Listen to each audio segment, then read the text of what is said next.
Syracuse versus Cornell is more than an upstate New York rivalry. It's the third oldest series in the country. They've met roughly 80 times, including the '88 championship game. Paul Gate helping Syracuse to a 13-8 win.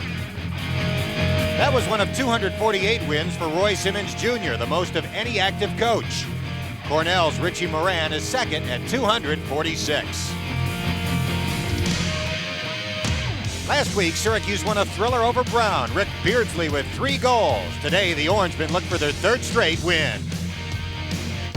Super Sports, the Cable Ace Award-winning production of Adelphia Cable Communications, presents NCAA Lacrosse from the Carrier Dome in Syracuse, where this afternoon the Cornell Big Red take on the 4th-ranked Syracuse Orangemen. And a very pleasant good afternoon, everybody. I'm Dan Hort, and along with Dale Drypolcher, we are delighted to have you watching our Super Sports coverage of SU Lacrosse. Well, as we've mentioned, this is a great rivalry, depending on who you believe, either the 81st or 79th meeting all time between Syracuse and Cornell. In recent years, Dale, it's become lopsided. Syracuse has won 8 straight, including a 22-5 blowout last year, but Cornell has shown signs of improvement this year and might be able to give Syracuse a good game. I think anybody you talk to that's been talking about Cornell, especially Cornell themselves, say and feel that they think they're playing with a lot more confidence than they have in the last couple of years. I'm not sure exactly why, but they got a lot of team leaders, and one of the things you need in lacrosse is confidence. This is a big game for Cornell. If they can beat Syracuse, that does a lot for them. Absolutely, and one of Cornell's best players is from the Syracuse area, a Liverpool High School product, Anthony Pavone. Well, Pavone's a 2-time high school All-American. You know, he's a little guy, about 5'5", but he adds a lot. He's an attack man. He gives them some assists. He gives them some scoring power, but I think he gives them a lot of leadership, and he's the guy that feels that they're playing with confidence. He is 5th all-time in assists at Cornell. While Cornell has a player from Syracuse on its ball club, Syracuse has a player from Ithaca on its team, and it's an important one, Hans Schmid. Well, Hans Schmid's a starting defenseman, and one of the things I think that they have lacked a little bit this year is gelling as a unit, and they had some new people, some from different positions, but he's a key because I think with Beardsley and everybody else that comes in and plays, they have to really play as a unit, and Cornell is going to test them, especially that attack, so look for those guys to be tested today. All right, Cornell coming off 2 exciting wins last week, including a thrilling come-from-behind win over Penn. The Big Red try to give Syracuse a test in the Carrier Dome today, and it's coming up on Super Sports. Welcome back to the Carrier Dome. Dan Hort and Dale Drypolcher, happy to have you watching today. This battle of Hall of Famers, Roy Simmons Jr. of Syracuse and Richie Moran of Cornell. Let's meet the starters. First for the Big Red, the attack, freshman Matt Wise, the Ivy League Freshman of the Week, Chris Dandler, who's had a 10-goal game, and Anthony Pavone. At the midfield, Dan Wolf, Chris Langdale, Brian Young, and face-off man Clayton Weber.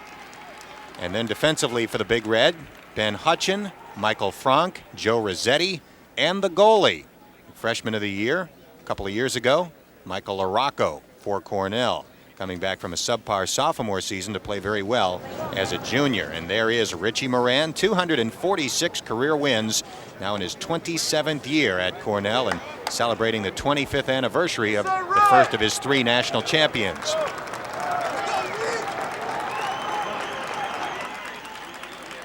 Alex Rozier running back to goal for Syracuse. Rozier saving 59% of the shots against him this year, giving up about 11 goals a game. And there is Roy Simmons Jr. looking for career win number 249 and for his 9th in a row over the Big Red. Toby Price and Clayton Weber lock crosses at the center of the field, and we're underway today from the Carrier Dome. And the opening faceoff taken by Syracuse. Rick Beardsley with the ball, coming off that first career hat trick, and his pass upfield is completed to the faceoff specialist, Toby Price. Price whipping it to Casey Powell, the spin move, the left cradle, and the pass behind the goal. This is Jim Morrissey. Been a very consistent performer for Syracuse this season. Dave Signor for the Orange, passing back to Toby Price. Lost it out of the stick momentarily and grabbed it back. Signor in the middle of the field. Now it's Morrissey. Syracuse in the home whites and the Big Red, as you would expect. Red shirts, red shorts. Signor will shoot. Bounce shot goes over the cage, and Syracuse will maintain possession. Cornell, a lot of pressure even on the clear before this. They're sticking very close to Syracuse. They're trying to make them earn everything. Colsey sweeping in front and scoring. A brilliant solo effort by the freshman, Casey Powell. And Syracuse is on the scoreboard first, leading 1-0. Shows you don't have to have a real hard shot to score. That was a little dribbler. They got up high, and Powell just kind of overhands it. Watch, not a lot on the ball, but enough to get by the goalie, Weber. Excuse me, not Weber at all. Number 6, Larocco. So Casey Powell, who leads Syracuse in scoring as a freshman, picks up his team-leading 16th goal. And the second face-off of the day is taken by Cornell. Brian Young with the ball for the Big Red, passing back to Brian Rogers. His shot goes high, and there's a man behind the cage allowing Cornell to hold on to the ball as Brian Rogers, a senior, sprints off the field. Last year, Syracuse beat up on the Big Red. 22-5 was the final. Roy Colsey had 6 goals in that game, but Colsey was not out on the field to begin the game today for Syracuse. A bit of a surprise. Roy is standing on the sidelines. There's a shot, low shot, goes wide to the left, and Chris Langdale was behind the cage for the Big Red. That shot taken by number 8, Chris Dandler, who leads Cornell in goals with 24. Langdale with the ball behind the cage. Just going to say they're taking Syracuse big sticks out up front, the defenseman, and kind of running an invert there. Now they get the ball over. Smiley's in defensively. There's a shot, and Smith playing the defense, gets behind, goes over the line, to be Cornell ball.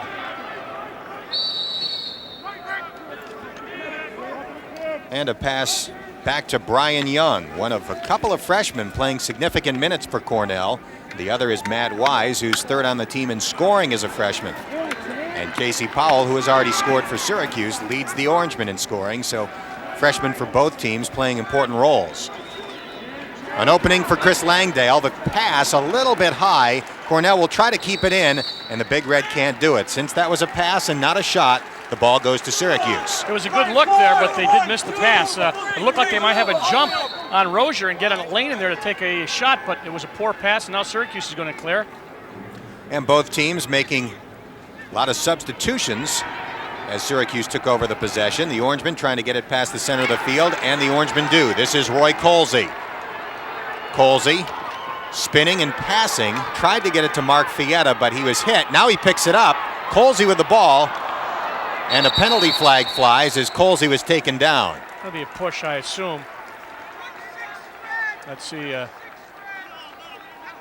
Hold, so they'll give a 30-second first man-up opportunity for Syracuse with about 2:38 gone in the game. There's the ball down. Now watch, he comes up with it, really can't get a shot off, and you can see the push from the back. The hold, actually, they called it a hold, but he had the stick in front. So that will give Syracuse 30 seconds, man up. Ben Hutchin was the player penalized for Cornell. Syracuse leading 1-0. Rob Kavovit passes. It was high, intended for the cutter, Doug Jackson. Jackson plays in the man-up situations for Syracuse, along with the man with the ball, Paul Carcaterra. They had a little problem getting it out there. Then they used the defenseman. He took a little AstroTurf pass off, and they take it behind. Kavovit, Syracuse's leading assist man. And Cornell back to even strength. Syracuse passing in front. Jackson's shot went wide. Kavovit sprints after it, and the Orangemen will have the ball with the teams back at even strength. They're playing good, tight defense on Syracuse, and if you've got the ball and you try to make a move toward the cage, you're going to get doubled very quickly. Casey Powell with the ball way behind the cage for the Orangemen. Now Powell makes his charge. He's tough. Shot goes wide. Powell hits the deck. Kavovit was over there, allowing Syracuse to hold on to the ball. Great move on McNulty, 18, the defenseman. He got by him but couldn't get an angle, and Syracuse did back it up, however. They'll get the ball back. Kavovit with a spin, cradling with a left hand. Passing back. Licamelli tried to get off the one-handed shot as he was falling. He picks it back up, spins out of traffic, loses the ball, and gets it back. Great one-man effort there by senior Nick Licamelli. Now the pass in front. Powell shoots and scores. Casey Powell from Jim Morrissey. And the Orangemen lead 2-0, slightly less than 4 minutes into the game. That whole thing came about as a result of that ball being on the ground. It was an unsettled situation in that everyone was trying to cover, and they had a man open, and you can see right in the crease, they tried to get stick to stick on him, but Casey Powell eludes the stick check, and they tried to get on him. 47, Keller couldn't stop him, and Powell comes up with goal number 2 and a 2-0 lead with 11:05 left first quarter. Casey Powell wearing that number 22, originally made famous by Gary Gate. And we should note that Gary helped Philadelphia to the indoor championship today. An overtime victory over his brother Paul in Rochester. I understand the assist on the goal came from Marichek, from what I heard on the field. Second one-goal victory for Philly over Rochester this year. Signor with the ball for the Orangemen. Morrissey, who assisted on that last goal by Casey Powell. He's being poked by Ben Hutchin. Morrissey's shot was high. And Syracuse will hold on. There is Jim Morrissey, the junior from Skaneateles. 13 goals and 8 assists so far this season. In just about 4.5 minutes, Syracuse has taken 6 shots, 3 to Cornell, and they just have had a flurry there. Morrissey had it checked out of his cross. Hutchin held him up with a stick. It was a but beautiful the call check. goes against Syracuse. Yeah, it was a beautiful check. You can knock him into the crease legally, and that's exactly what happened as he got pushed into the crease by Hutchin, and of course that will give possession to Cornell. Watch Hutchin right here. Watch him wrap the stick right there. That's all legal as he was checking him, and Morrissey grabbed a hold of it but still got knocked in the crease. Cornell using junior goalie Mike LaRocco to get the ball upfield, and it's a successful clear for the Big Red. We played about 5 minutes at the Dome. Syracuse leads Cornell 2-0. Chris Dandler, Hans Schmidt on him. Dandler, a big, strong kid, 215 pounds. He shoots, nice and Rozier's save. there for the save. And Rozier passes upfield to Mike Wittick. Wittick on the run. Wittick shoots. It goes wide. And Morrissey was behind the cage for Syracuse. Great save by Rozier, but even more important is how quickly he got that ball up and spotted Wittick. Hit him just about the midfield line, and they got a shot off in an unsettled situation. Oh, they got it open now. Very nice.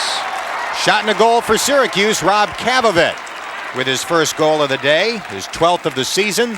3-0 Orangemen. You know, Colsey's been struggling a little bit of late, but he made a beautiful pass on that. He's going to... Nope. Yes, it was. It was Colsey, and he'll get the assist. So Kavovit puts in number 3. And with that goal on his first shot of the day, Kavovit 12 goals and 17 shots this season. Unbelievable scoring percentage. And with Syracuse on top 3-0, 5.5 minutes into the game, Richie Moran wants timeout. Well, that's exactly what he wants to do. He wants to settle these guys down. We said they have been playing with some confidence. Well, nothing saps your confidence more than getting 3 fairly quick goals, and Syracuse has been dominating the offensive action, and that's exactly what he wants to do. Is let's slow Syracuse down, let's talk to my guys and make sure they know what's going on and that they don't get down on themselves. By the same token, Coach Simmons is going to tell them, do just what you've been doing. And one thing that might help Cornell is that in both of their wins last week, they were way behind and came through with 7-2 fourth quarter performances, outscoring their opponents by that margin to pull out narrow victories. So they've been in this position before, and that always helps. No, I think against Pennsylvania was 18-17. That's and they were down, as you said, by a decent margin. Outscored 7-2. They outscored Pennsylvania, and you got to look at the poll. However, they are not. Cornell is not there. Syracuse at number 4, 4-2. Hopkins at the top, and I would give them my vote. I think they've looked very, very good. Maryland number 2, Virginia at 3, and then this rounds out the rest of them. I was very impressed with Brown, even though they're at 2 and 3. I thought they were a good lacrosse team. So the Ivy League looks very competitive this year with Yale, Cornell, and Brown, and Princeton, of course, always there for the Ivy League, national champions in the last 2 seasons ago. Richie Moran with a .500 record against Syracuse over the years. As I mentioned earlier, Richie with 3 national titles, and his first came 25 years ago. They will celebrate that at this year's Final Four in Maryland, including the naming of a 10-man all-time NCAA championship team. They'll pick 10 players who had outstanding performances in national championship playoffs. 3 attack, 3 middies, 3 defensemen, and 1 goalie. Errant pass there, and an unnecessary one by Cornell. Nice job, Denver, I believe 16, really putting the pressure on and forced the poor pass. That's the kind of thing that you like to see happen, is that you can get Cornell, a team who's looking to get something going, throw the ball away. Not only does it take the ball away, perhaps that confidence goes down a little bit. Long game, however, only 9-10 left in the first quarter. Nick Licamelli with some nice moves, weaving upfield. Colsey decked in the center of the field, but he doesn't go down. Now he shoots. Nice save by Larocco. And Cornell scoops up the ground ball. This is Dan McNulty racing upfield. McNulty, a native New Yorker from Seaford, New York. JUCO transferred to Cornell, and the pass intended for Anthony Pavone out of his reach. Let's give Fietta a lot of credit on that. Fietta raced the entire length of the field, kept his stick on his man, and forced the bad pass, and Syracuse gets another offensive opportunity, and it won't be in the record books, but Fietta should get credit for that. Hans Schmid working the ball upfield, and he'll take it himself. Schmid, the big stick defenseman, passes to Licamelli. He'll wait till he gets somebody back across. Probably Fietta will come back across, and he does. Now they'll double the ball until Fietta gets into the action. And Fietta has entered the box for Syracuse. Now it's Colsey. Colsey with that right-hand cradle. Head up, looking for the open man. Now he beats his man, shoots and scores. Colsey has such strength. And he just used that great lower body strength to move right around the big stick. That's and gross. Go one-on-one with the goalie. That's gross. He's 6'1", 185. That's a pretty good sized defenseman. You watched the power you talked about right there, and he made the inside move, protected his stick, took the left-hand shot, and really putting the aluminum on him. Watch that move right there. That's the strength you talked about, Dan. You're absolutely right. And he took a little jump shot, and Colsey, you see his numbers on the year. What do we got? No possession push? Yeah. So that will cost them the ball. Cornell will get it at midfield.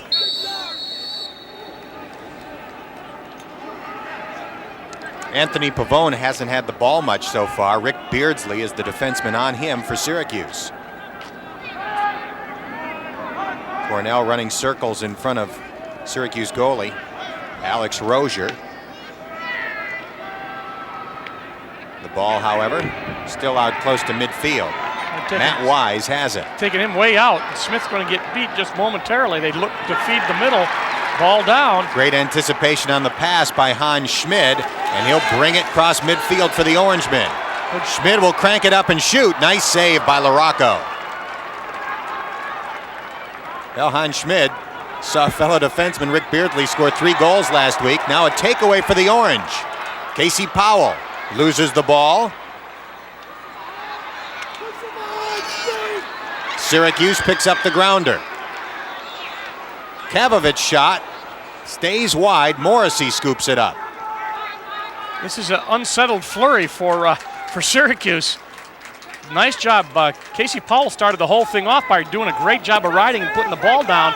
So they're playing good lacrosse both ends of the field.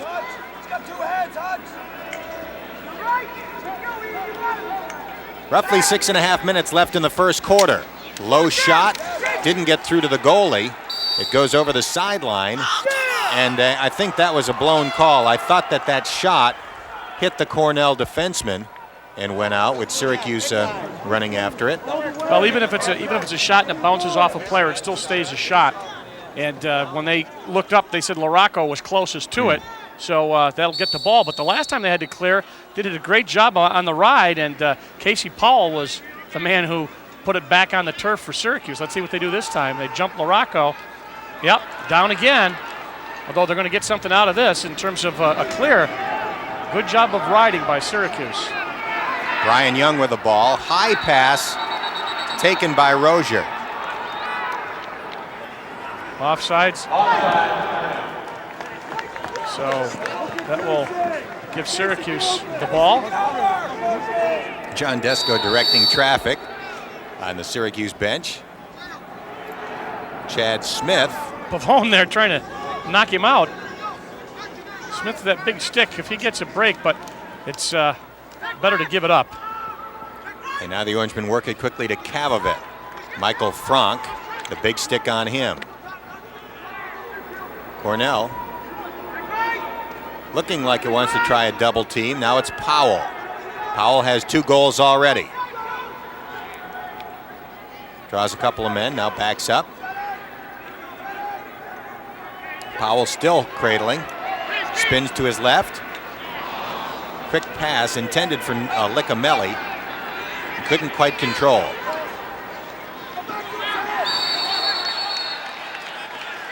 Brian Rogers appeared to lose track of where he was going there. Procedure. That'll give Syracuse the ball. So the ride has been significant for Syracuse. They have forced Cornell into some problems and have put the ball down the last 3 times. And that's something you don't want to do when you're a little bit out-athlete. Licamelli shoots and scores, and Syracuse leads 5-0. Nick Licamelli, as he just makes the spin move now. Nobody slides. They try to slide at the last minute, but they couldn't get there. Hutchin tried to slide. Watch 16. He realizes that Licamelli has beaten his man out on top. That was DeLuca that he beat, and he just made a nice, strong move on the cage, and Licamelli, only his 4th goal this year, came at a good time for Syracuse against Cornell. Gets a smile out of his coach, and Jeff Schuschler wins the faceoff for Syracuse. Schuschler, one of 3 Orangemen who's been used on the faceoffs this year. Toby Price and Dave Signor the others. Oh, he's going to get doubled, tripled. And Cornell got the ball out of Powell's cross, but Syracuse hustles after it and comes up with it. This is Paul Sullivan passing for Kavovit. He shoots, saved by Larocco, and grabbed out of the air by Michael Frank. Here you go with the ride again. And this time Brian Rogers is able to get it upfield. Made a difficult pass, an intended one rather, and it was taken by the goalie, Alex Rozier. Kavovit in the middle of the field for Syracuse. Oh, nice check. That ball is down on the carpet. That was McNulty who put it down for Cornell, but Syracuse comes up with another ground ball. They have really been hustling on the ground balls. Jim Morrissey has it. What a slide, long slide, good shot. You see that slide coming, and Syracuse anticipated that because they know that if somebody gets beat or somebody needs help, that the nearest defenseman is going to slide over to help. And you'll watch what happens here as Morrissey makes his move. There's the defenseman that slid over to help, number 13, DeLuca, and then he dumped it off after the man left his man to come over and take him. Watch right there. And then he says, it's an easy pass. It's something we do in practice every day. And he hit Sullivan with a beautiful pass. Yep, Sullivan had it cranked up and ready to go. 5th goal of the season for the senior from Scarsdale, New York. 6-0 Syracuse. That's one of those things you work on in practice, sense the double team, see when he slides, and get rid of the ball. It was a classic. Face-offs even to this point, and Syracuse takes a 4-3 lead in that statistic. Rourke Denver knocked down and lost the ball for the Orangemen. And Cornell will cross midfield with the ball, trailing by 6. Just an unsettled situation there momentarily. All the defensemen got to pick up. Beardsley's going to steal the ball. Pavone missed the pass, and now it's up the other way. Chad Smith finding Hans Schmid. And the senior from Ithaca has it knocked out of his cross, but recovers and passes upfield to Vanterpool, who's into the game for the first time. Oh, he loses it, and his stick. This is the kind of thing that would drive Richie Moran crazy because this has happened to Cornell quite a bit. They've got a situation where they think they can get a break, and they make a poor pass, and the ball goes out of bounds. Syracuse has been spending a lot of time picking up ground balls. And with the 6-0 lead, we're already starting to see some of the substitutes that don't see much playing time for Syracuse. Vanterpool had that rush for the Orangemen, and Ryan Cummings, who has seen some action for the Orangemen, gets into the game early today. Cornell just checking the clears. They are 3 of 7, which is, at this point in the game, not good if you're trying to establish yourself as the guy who can upset the big guys from Syracuse. But Vanterpool is going to go after this ground ball. And I'm sure the ground ball stats at the end of the first quarter will indicate just how much Syracuse has done. Oh, he's looking for the cutter on the crease. He couldn't find him. Sherritt's trying to get it to Carcaterra. Carcaterra not able to get really open in the pass, not right on the button. So Syracuse once again putting a good ride on Cornell. That has been very successful so far in this first quarter. Syracuse with a 6-goal lead, but as you know, Dan, those leads do not always hold up.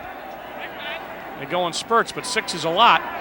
Cornell's got to get something going here in the last couple of minutes in this first quarter. Another good ride by Syracuse, although Cornell able to clear with some good passing. Now there's a bad pass. Now that's just exactly what we've been talking about. That was Dandler. He just let that one go. Of course, he was heading for Pavone. He's only 5'5". He would have had to have been 6'5" to get the pass. That's Jeff Schuschler with the ball for the Orangemen. Coming back after knee trouble last year.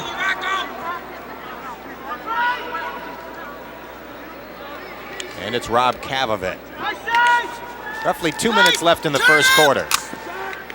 Kavovit trying to pass to Carcaterra. That'll go out of bounds and to Cornell. 1:49 left. Making sure they get the right personnel on the horn. Get your big stick guys out there. Looking for Fotopoulos. He's out there, 27 for Syracuse. As they try to pick up men, Matt Amato opened momentarily for Cornell. Syracuse now picks him up as the Cornell has to clear from their own end.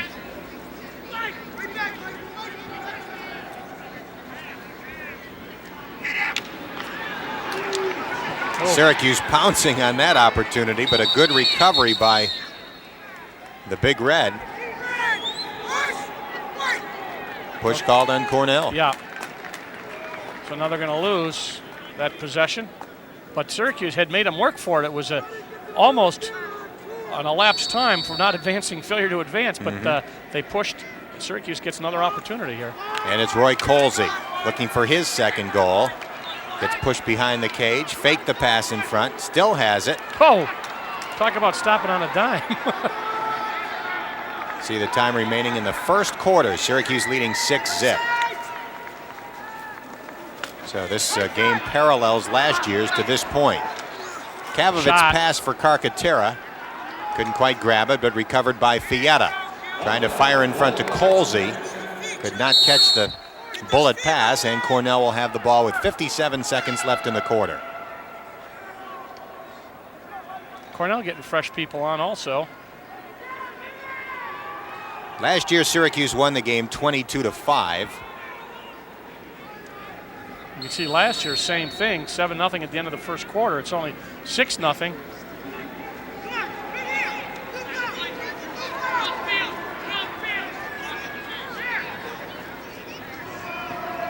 Pretty good clear this time for Cornell. Dangerous pass, but completed. Dandler shoots and scores. And the Big Red gets on the scoreboard with 36 seconds left in the first quarter. Chris Dandler with his 25th goal this season.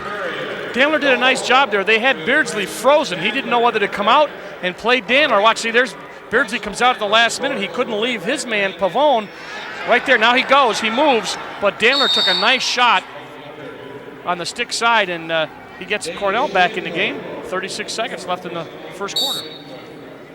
See that Dandler has 25 goals, as I mentioned. 10 came in one game, the season opener against Army, and that tied Cornell's all-time record.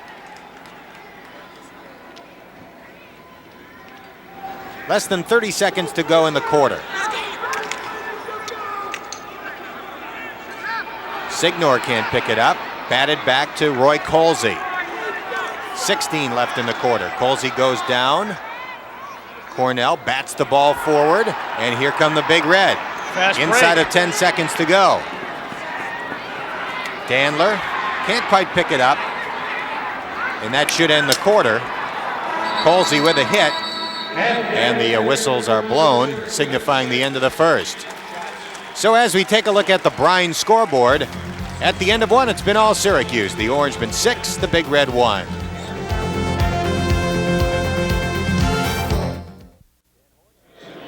Dan Horta and Dale Drypolcher back at the Carrier Dome. Syracuse up by 5 at the end of the first quarter. I think Syracuse has done one of the things that I've been impressed with is their ability to ride, put the ball on the ground, knock it down, and keep Cornell from really doing much after they've gotten the ball or Syracuse has missed a shot and lost possession. That was most impressive. Face-offs are pretty even, 5-3, now 6-3 for Syracuse. They've done a good job in that department also. Beardsley long pass, and they clear it.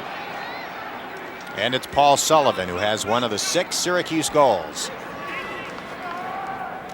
Casey Powell with the ball, he has 2. And it's Jim Morrissey being watched by Ben Hutchin.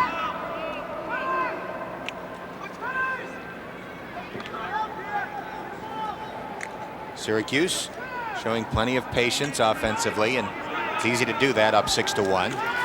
Toby Price back to Sullivan, has an opening, takes the shot, bounce shot, wide of the mark.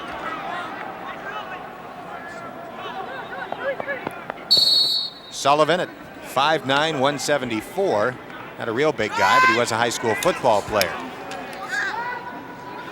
Syracuse really dominating that stat, 15-7 in shots. There's a nice save by LaRocco, Yeah, that who was is being Powell. tested. Turned and fired, had an open shot. Once again, Syracuse putting the pressure on in the clear, and that's just a tough situation so far for Cornell. And you know this guy will take a shot. He took one left-handed last week, but he dishes off. Mark Fietta passing in front, Beardsley, and the shot goes wide. Beardsley heads for the crease after he makes a shot, hoping to get a comeback pass. Oh, Morrissey shoots. he snuck. You know, you could just see LaRocco saying, wait, where did that guy come from? Who's supposed to have him? Guys, help me out here.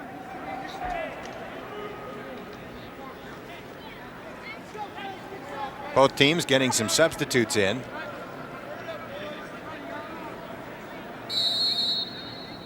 And Powell will pass it into Colsey.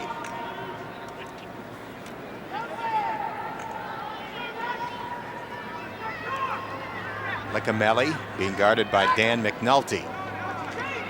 It's Powell. Casey spins, leaps. And enters the crease. I don't know if the ball went in or not, but even if it had, it would not have counted as he committed a crease violation. I was waiting for this to happen because I want you to pronounce the guy's name who's guard them, number 48 from Cornell. I think it's Pigtel, but you can correct me. He hit a pipe. He almost had it. Yeah. But he did take a little trip through the crease. Believe that's Padel. Padel. We'll go with Padel. Once again, problem clearing. Now Syracuse had a little problem as they put that one up for grabs. And it's Brian Young with the ball. Up to Matt Wise. And around behind to Pavone, who is quiet in the first quarter. Whips it back to Dandler, who has Cornell's 1 goal. Now it's Chris Langdale. Spotted an open man, although Chad Smith was standing between that open man and the goal. Now it's Pavone being whacked at by Beardsley. Oh, they got a jump there. They got a switch, and they finally made it. Rozier intercepting the pass intended for Pavone. See what they do when they run that little crisscross back there. They hope to scrape off one of the defenders and get free. They did momentarily, but they made the jump, and then Rozier intercepted it, and here's Syracuse coming down again. Wittick passing to Cavavet. Morrissey sweeps nice the shot, save. and LaRocco saves another. That was a good save. And they're putting pressure all the time on this. Upfield to Brian Rogers. Pass for the man in the middle was knocked away first by Wittick and then picked up by Schmid. Schmid tried to get it to Colsey, and it was just a bit too high. They have, last couple times, both teams have thrown the ball away at the midfield. That's Hutchin there, and You can see the protective brace he wears on his right knee. He missed all of last year when he suffered a knee injury in preseason drills.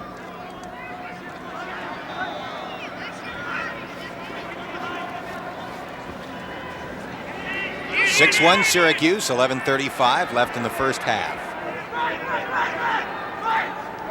Oh, nice job. Whoa, all flat down. That was an audio penalty. And we'll listen to it just the way it sounded.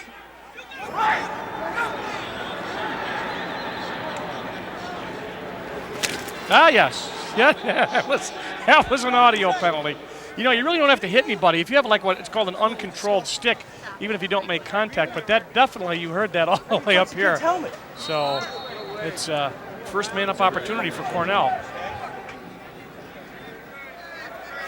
Teams only scoring against Syracuse 26% of the time. Yeah, that's pretty good. With a man up opportunities, but Chris Dandler had the opening right in the center of the field and scores his second goal of the game.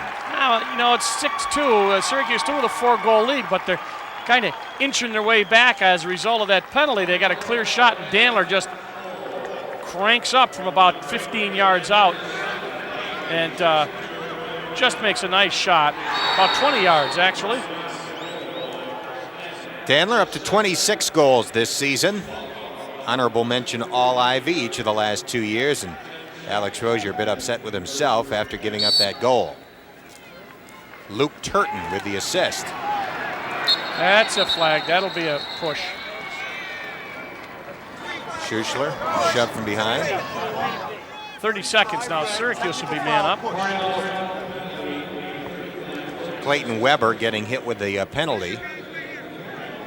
While I get a chance, I'd just like to thank Nancy and Clark Mercer for giving me my brand new men's lacrosse rules book. Blew it up so even these old 48-year-old eyes can see it. Wow. Yeah. Because Syracuse is going to get a man-up opportunity and didn't have to look that one up. That was a classic push on the face. Bypass, freed the crease.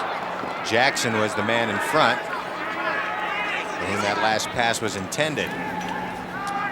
Syracuse really working the ball at close range. Colsey had that one knocked out of his cross. Saved nicely by Powell and picked up by Carcaterra. Back to Powell. He has an opening. Kavovitz behind the goal. And Cornell back to even strength. Got to give Rogers, number one, credit. He did a nice job defensively for the Big Red. Ball down as a rebound not controlled by LaRocco, and Syracuse gets it. Jim Morrissey with the ball. Passing to Powell. Behind the back pass. Taken by Kavovitz. 10 minutes left in the first half. Syracuse leads Cornell 6-2.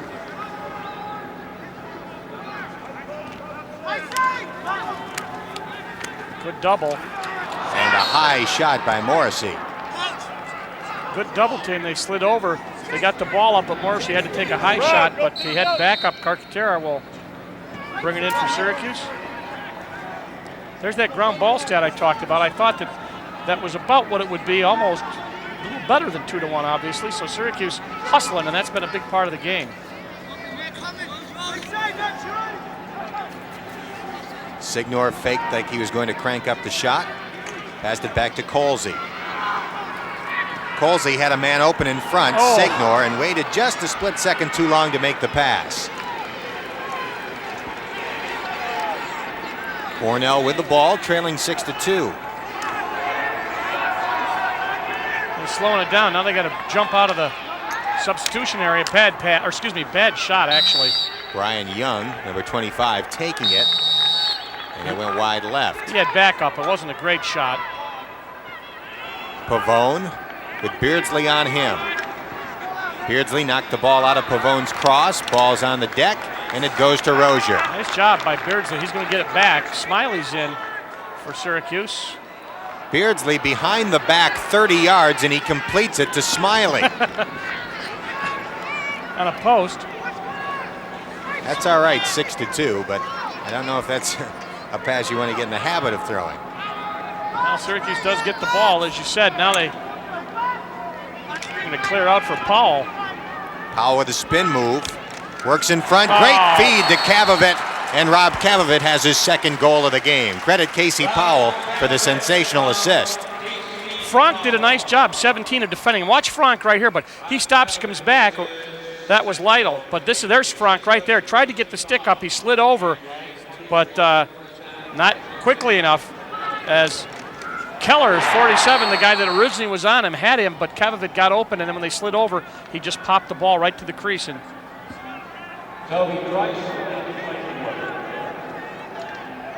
there's a face-off stat. 4 in a row won by Syracuse. Make it 5. Toby Price getting the job done. Price has the highest percentage among the Syracuse face-off men. He is well above 50%. Signor right around 50%, and Schuschler came into the game in the high 30s, but most of his face-offs came in that Hopkins game against Jacobs, who's probably the best face-off man in the country this year. Oh, a lot of traffic there.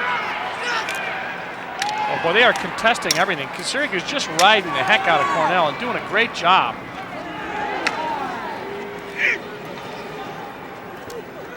Pavone with a pass.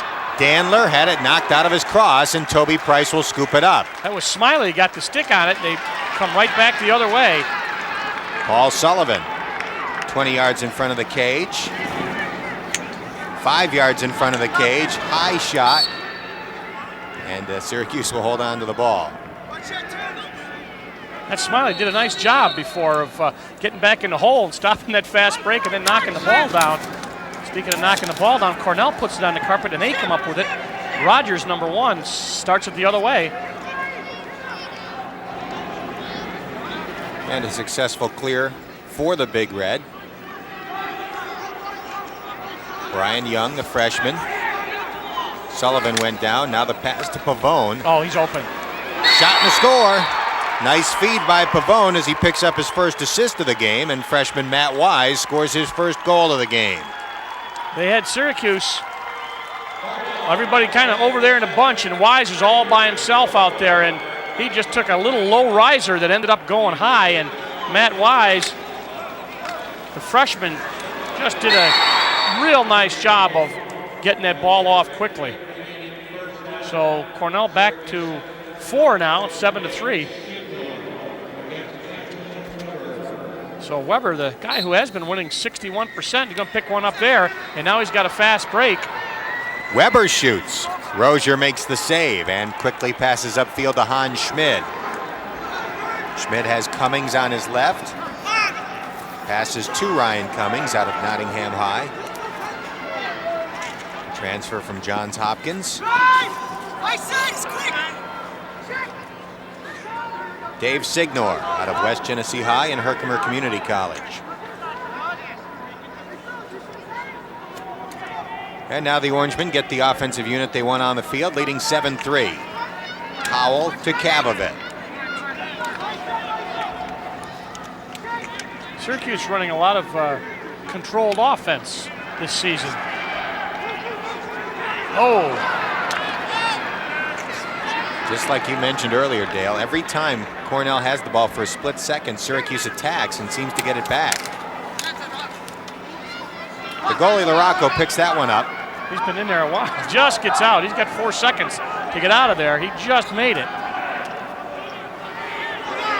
Ryan Young running up the sideline. Nice. Knocked down by Colsey. Nice That's legal. check. That wasn't legal. And Ryan Cummings will be penalized for Syracuse. They got him on a slash, so Cummings will sit for a minute. There's the ball started. It was a beautiful check on Young, and then what happens is after it goes right there was the slash. But Ryan Cummings, the transfer, is going to get a rest. Now, the last time they had a man up, they scored with Dandler, 44, out on top. And made it look relatively easy. Dandler is the man with the ball right in the middle. Now it's Pavone penetrating a bit. Pavone with 1 assist so far. Back to Dandler. Still plenty of time on the 1-minute penalty. Dandler's shot got deflected way off to the left. Cornell's ball. Dandler checks the strings a la Pete Sampras.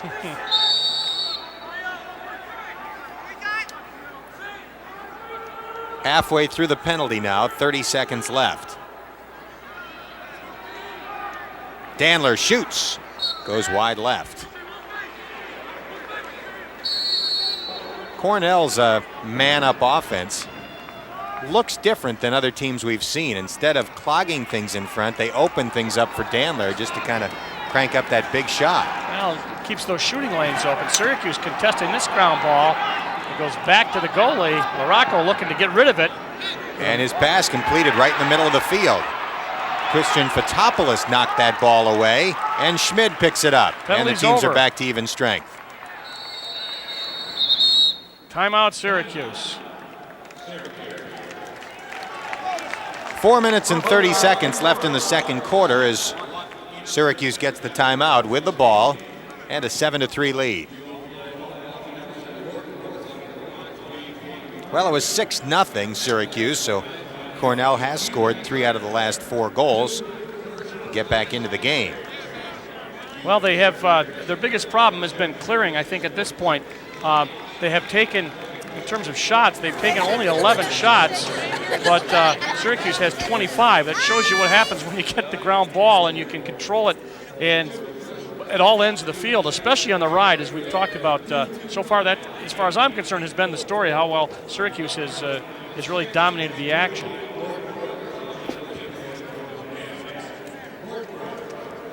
Not a particularly big crowd in attendance at the Carrier Dome today. The biggest crowd this year, more than 8,300 for the Johns Hopkins game. Certainly a few thousand in attendance, which 99.9% of the lacrosse fans, lacrosse programs rather, in the country would love to have. Right, yeah.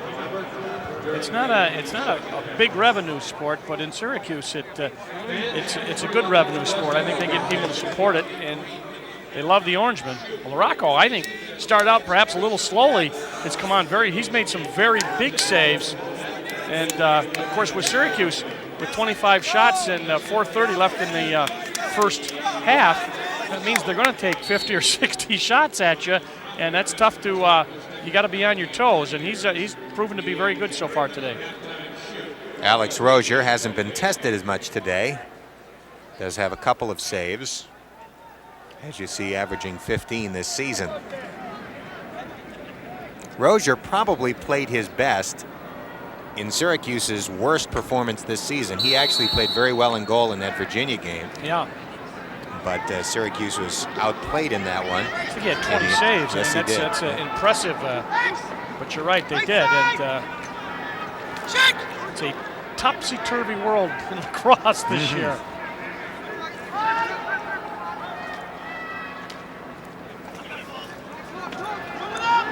Casey Powell, 2 goals and an assist so far in this game. Padel, 48, guarding him. Fietta being watched by Rogers. Oh, they were intending the ball for somebody else, and it went right to the goalie's stick. They had 13 opening the crease set with Sheretz, but now it comes the other way. And it's Anthony Pavone whipping it to Dandler. Schmid on Dandler. Pavone, great student in addition to being an outstanding lacrosse player. Plans to go to medical school after his career is finished at Cornell. Syracuse gets the ball. Beardsley. Trying to hide that 6-foot stick. Kavovit. Good hustle. Good job, 17 for Frank. Good job of pushing and forcing Kavovit to put his foot on the line. So credit Frank with a great job for Cornell.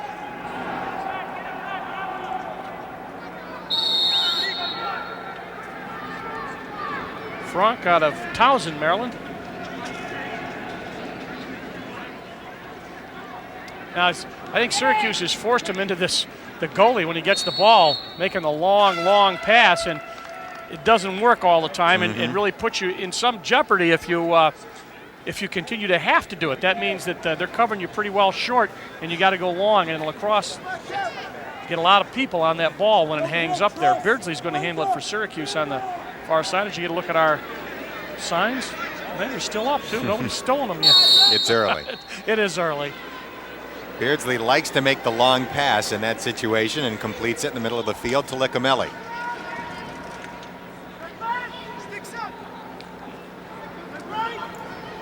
.240 left in the first half.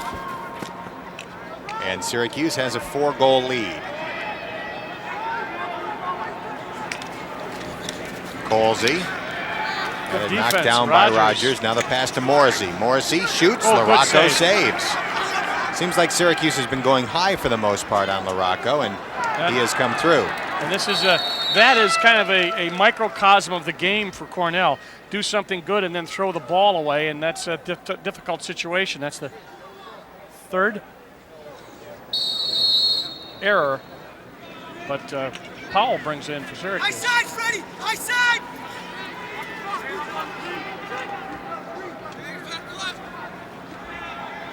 Well, if nothing else, Cornell has slowed Syracuse after the Orangemen came roaring out to that 6-0 lead. Syracuse, as I said, not a team that used to watch running a lot of settled offense. They're doing it a lot this year. Let's see, that's a rebound, ball down. Powell thought he had one. Yep, cab of it to Powell, and it looked like the shot hit the post. Colsey has it. Weaving, shooting, low shot, pushed wide. Colsey 1 goal on 4 shots so far today. Syracuse's ball with 1:35 left in the half. Kevin Matthews in for Cornell. Take out DeLuca. Short stick midfielder.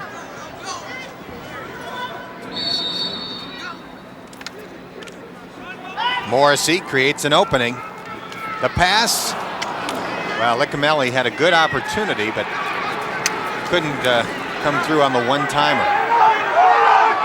Look at the speed. Licamelli's trying to make up for it.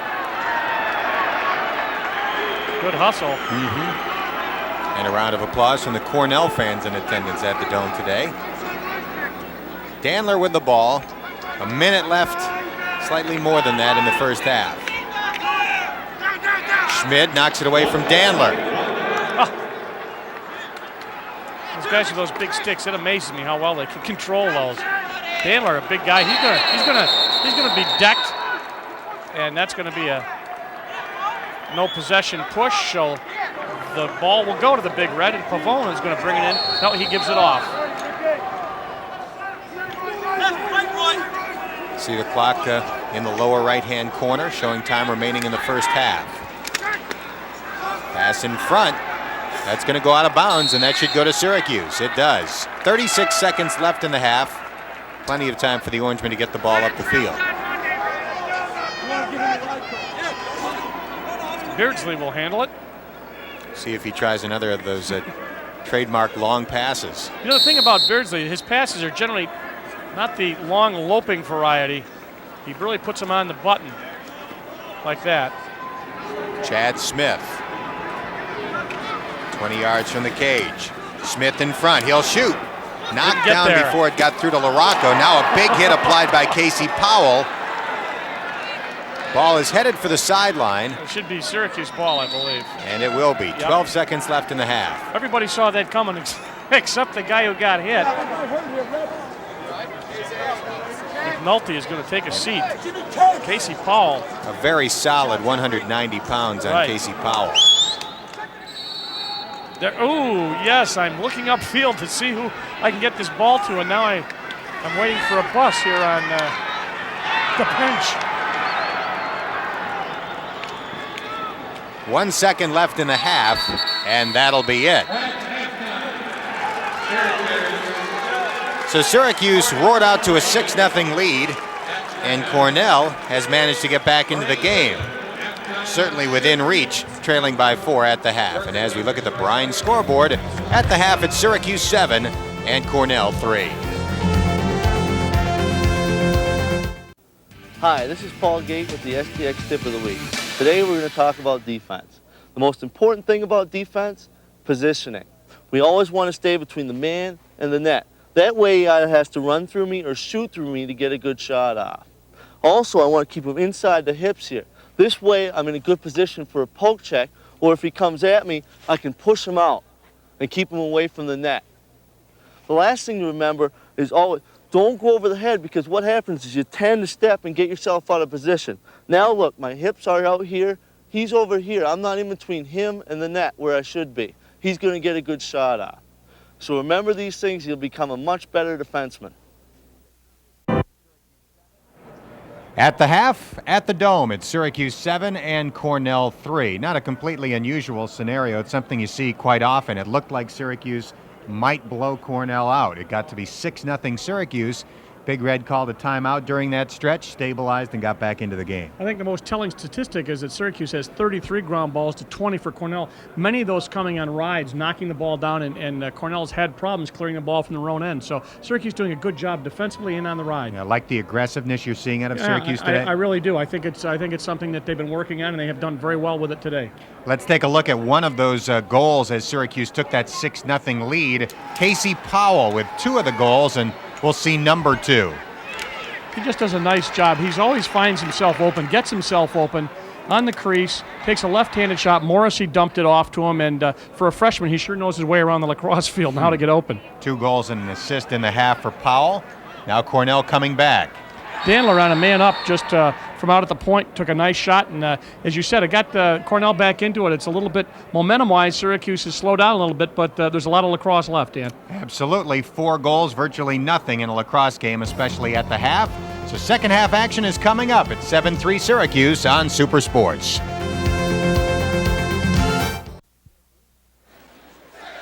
At the half, Syracuse leads Cornell by 4 goals, 7-3. This is the halfway point of the regular season for the Orangemen as they try to improve a 4-2 record, and there are stats that'll favor Syracuse in the first half. Absolutely, and there's that ground ball stat I mentioned earlier, and it's not always telling. It is today. And there's another one, 16 of 18 for Syracuse in the clear department. Cornell struggling less than half, and a lot of that caused by, as you mentioned, Dan, the aggressiveness of Syracuse on the clear. Schussler out to do the face-off honors to start the second half. Against Clayton Weber. Yep. Yeah, having a 50% success rate on clears is not good. Schussler stays on with that taped right knee. And thigh and calf. That's right. It's a heck of a tape job. Oh, nice check by Padel. Fred's done a nice job for Cornell. Another freshman getting a lot of time for the Big Red. Nice sound there. You can hear just how much contact Mr. Padel made. Now let's see if they clear this one. This has got to be give them a long step towards improving if they can get it clear. And you would wonder if that would be one of the things that Cornell would really look to change during the intermission, when they had a chance to maybe diagram some things and try to come up with a better way to clear the ball against Syracuse's ride. Yeah. Perhaps they didn't expect Syracuse to be as aggressive on the ride. Colsey, he starts things off with a left-handed shot, and his percentage is a lot better today than it has been. Second goal of the game for Roy, 2 goals and 5 shots. It's a great job by Colsey. Just a fast break and that overhand left-hand shot. Watch him come overhand. Whoa, nice look there. That's the way to score.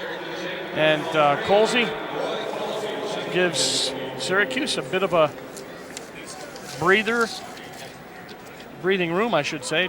8-3, 5-goal lead. Goal number 103 in Colsey's career. He is 11th all-time at Syracuse. And at his current pace for goals this year, he would wind up 9th on the all-time list. Not bad for a midi. Rogers up with the ball on the big stick. Oh, nice job. And Cornell answers quickly.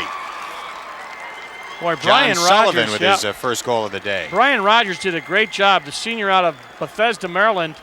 Watch what he does. If ball's on the ground, he just comes up with it. He's looking for somebody open, and he pops it to Sullivan.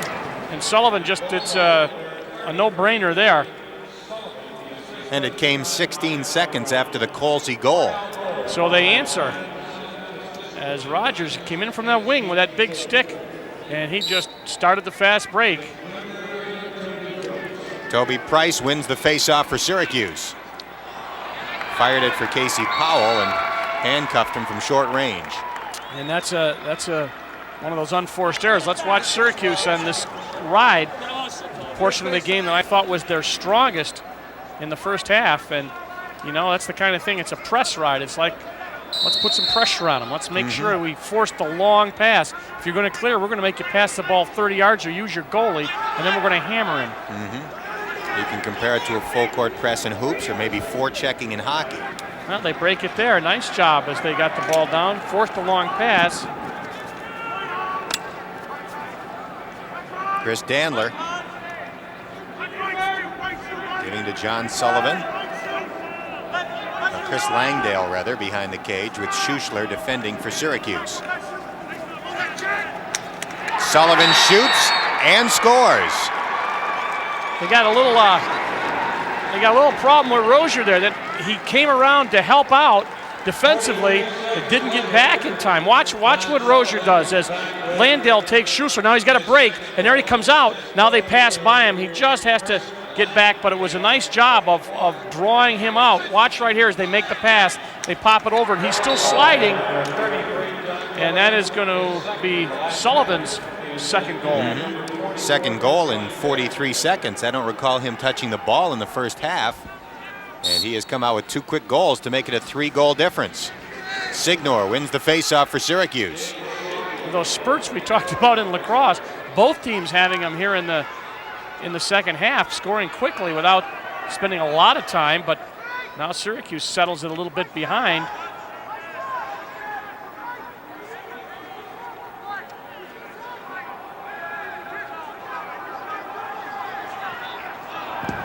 Shot went high. Signor took the shot, number 24, and Morrissey was behind to protect for Syracuse. There is Jim Morrissey.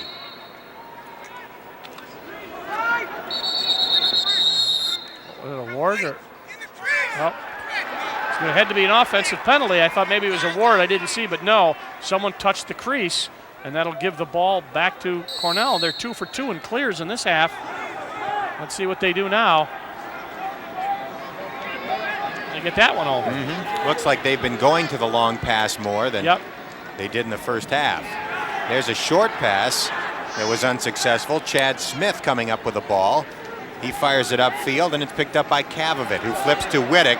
Powell open on the left. Wittick didn't see him. He's going to get tripled if he doesn't get rid of the ball there. There you go. And it's Morrissey for Syracuse. The Orangemen making some changes. Colsey running in along with Licamelli. And Fietta will join the offense. Morrissey shoots and scores. Boy, not much of an angle. Morrissey did a super job there. It did not look like he had much of an angle at all as he came around from the cage in the back.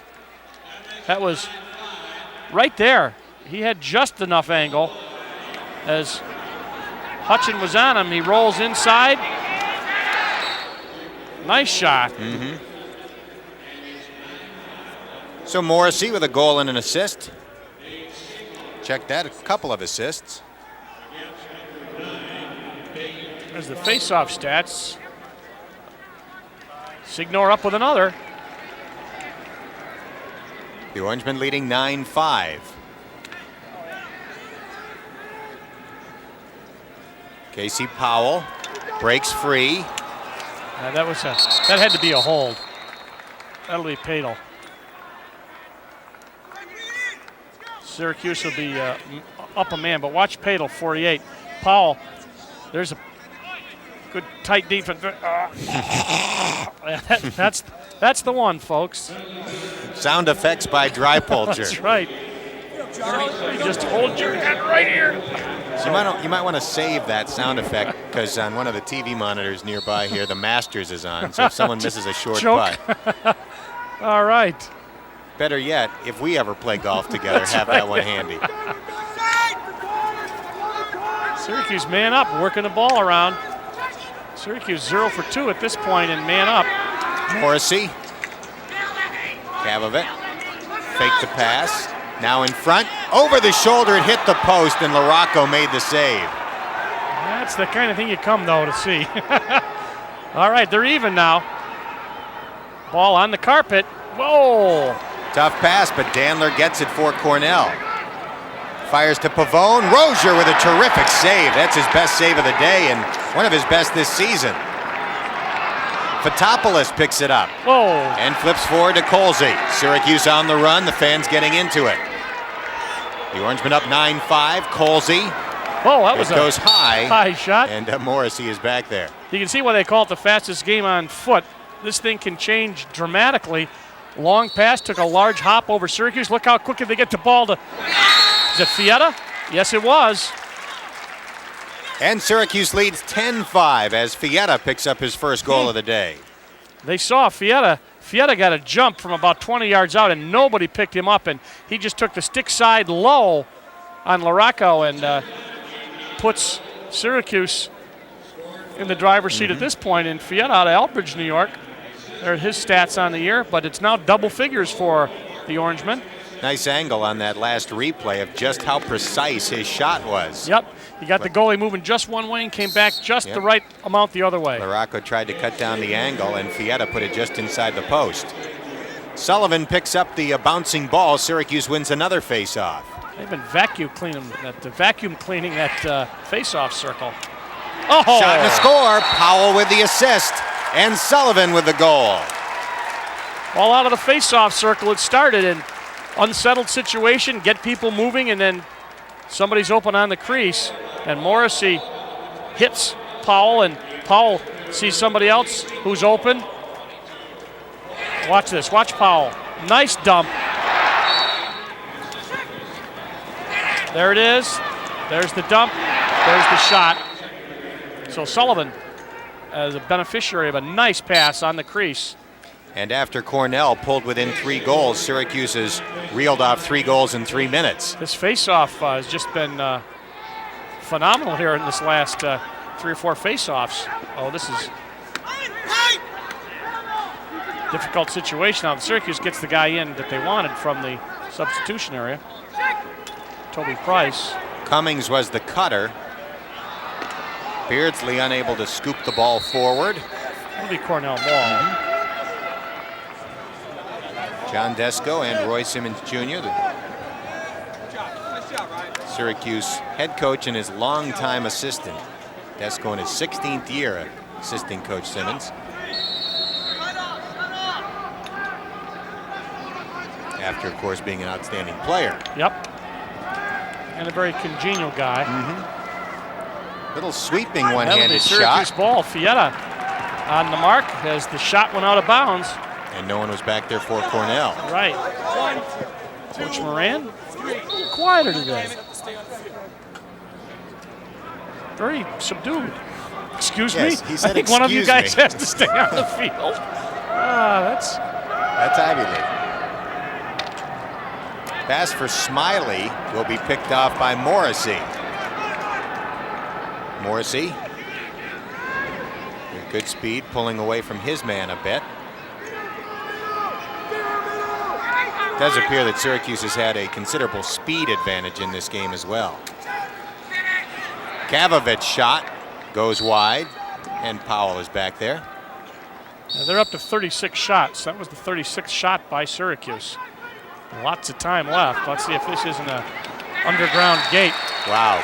Casey Powell isolated behind the cage, and I'll tell you what, he brings back memories of some of the all-time Syracuse greats when he gets those one-on-one moves going from behind, consistently beats his man and gets off good shots. Well, he took Padel back, and then when he beat Padel, he made the move. Watch him make the move. Now, Franck tries to slide, but it's too late. He moves so quickly, he's got such speed that he just is able to create those situations. 3 and 2 on the day for Powell, freshman out of Carthage. Up to 32 points this season to lead Syracuse. They're going to have to outlaw Signor here.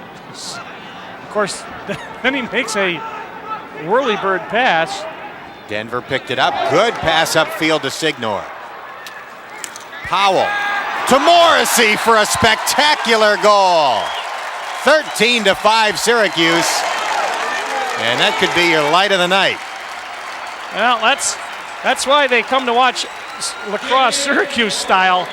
I think in the past maybe they forced some of those, but that was just the right time, the right place, and the right kind of shot. As the only way you could beat the goalie was take him across and then come back the other way. That was awesome. That was awesome. You're right. Casey Powell, another point there. He has 6 today. Well, I think they're going to give Signor a rest there. They got Toby Price out there. Let's see. Timeout.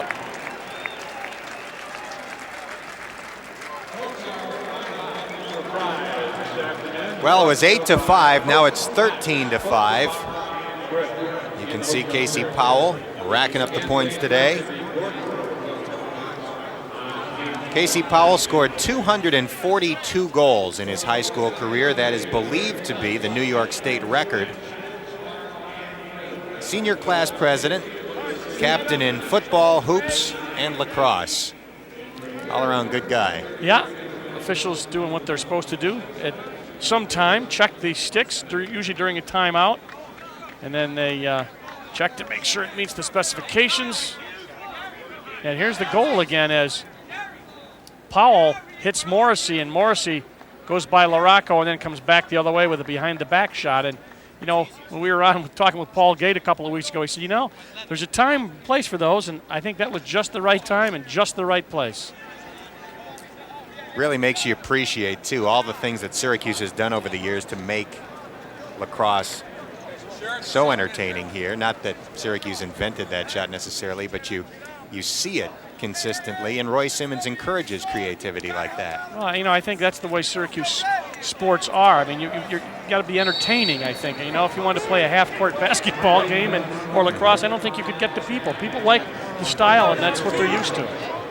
I'll relay an interesting conversation I had the other day. I was interviewing, so you can see Syracuse dominating faceoffs in the third quarter. I was interviewing a professional wrestler from the WWF, Double J Jeff Jarrett. For wrestling fans.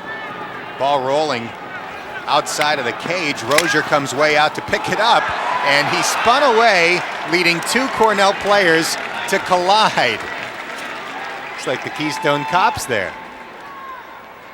And I will complete the story on the WWF wrestler, I promise. I'm on the edge of my stool yeah, here. I can tell.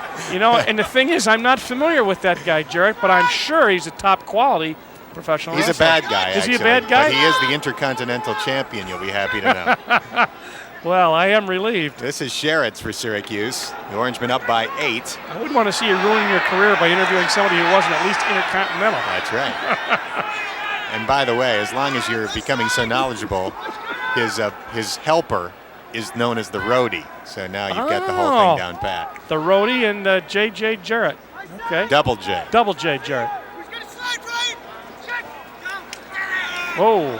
Shot was knocked away before it got through to the cage. Syracuse will have the ball. In so any did case, you do anything with yeah, him well, or what? I'm having this conversation. Okay. I'm talking to him before the actual interview, and somehow the topic of lacrosse came up. Don't ask me why. And he didn't really know much about lacrosse, but he was asking me about it. He apparently heard that Syracuse had a game this weekend.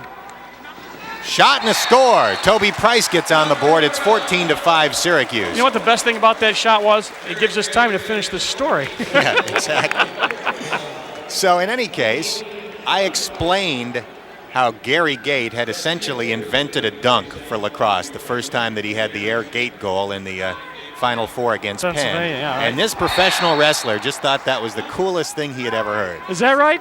Well, it's nice that they, one athlete respecting another athlete. And he had actually heard of the Gate brothers. This guy's from Texas. Incidentally, that was a goal by Toby Price. We talked right through the replay.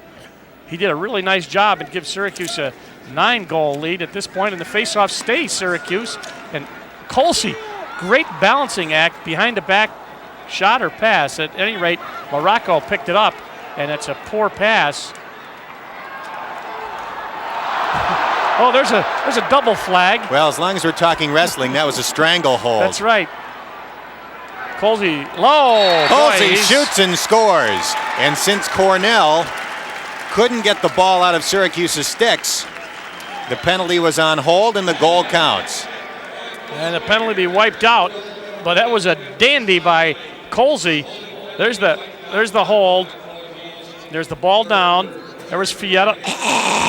He comes back, however, and looks for Colsey, and Colsey just, watch him come back. Left, high, goal. Third of the game for Roy Colsey, 4th point today. And doing well in the percentage department, I think. Smitty, one of our fine statisticians, will 3 tell goals us. and 7 shots. 3 goals and 7 shots. You can't beat that with a stick. Syracuse in this third quarter has just turned this into a Syracuse clinic. At this point, a lot of lacrosse left in the whole fourth quarter, and 6:26 of this, the third. All that time left, and I've already used my pro wrestler story. Darn it. Syracuse with a run of 7 straight goals. They began the game with 6 straight goals.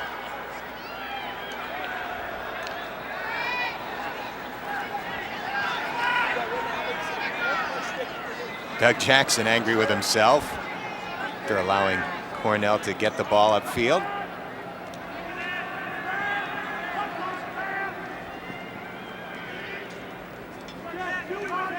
Kind of a late starting game today. It began at 4 in the afternoon. Prior to the game, the SU football team had a scrimmage, and some of the folks that were here early got to see next year's team go to work. There's a shot that hit the side of the net, did not go in. To Langdale, I believe, number 44. Yep, Langdale took the shot. Shut him off, David. Shut him off. Nick, stay low, Nick. Syracuse by 10. There's a shot and a score. Jump shot, 25. That's Young. One of the 2 players, same family from Colorado. Watch, he just goes out, just gets a good enough lane to do the jump. And he beats Licamelli on him, I believe, defensively for Syracuse. So he's up with his 3rd goal and an assist. So Syracuse goal, or lead, I should say, cut to 9. And Cornell wins a faceoff. Clayton Weber. The pass to Dandler, and it's Sullivan. Syracuse letting down a little bit here. They've had a little problem on that faceoff of getting down and defending on the fast break, and they're going to give Smith a break, and Rick Beardsley's going to go back in, and it's now an 8-goal lead. Quite a quarter for John Sullivan, his 3rd goal of the quarter. John Sullivan, junior, 6'6", 225 out of Suffern. Cornell has quite a few really big guys on their team. Syracuse has a speed advantage, but Cornell probably would have a size advantage, not as significant in lacrosse as it would be in many other sports. Syracuse detected holding, and that'll just give a possession back to Cornell. Now, you know what you want to do? You don't want to get this really sloppy. I mean, Syracuse, what they want to do right now is get right back into it. Let's stop the goals. Don't give them anything cheap, and let's start controlling the action like we did for the first 10 minutes of the third quarter.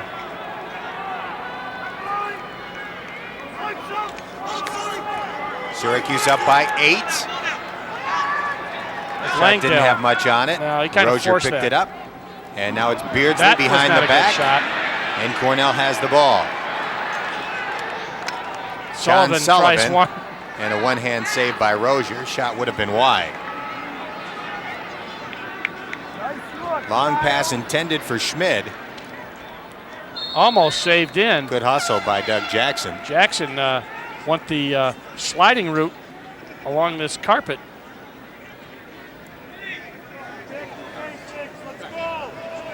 So it's been a couple of poor clears for Syracuse, and turnovers 19-16.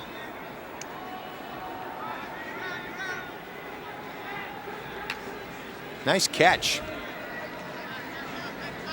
And here come the Big Red. Smiley and defensively for Syracuse as they bring those big sticks way out up on top with the little invert. They send the guys with little sticks behind. Syracuse got those guys way out with those big 6-foot sticks. You can see how far out they are from the cage as Dandler makes a move. Schmid defending.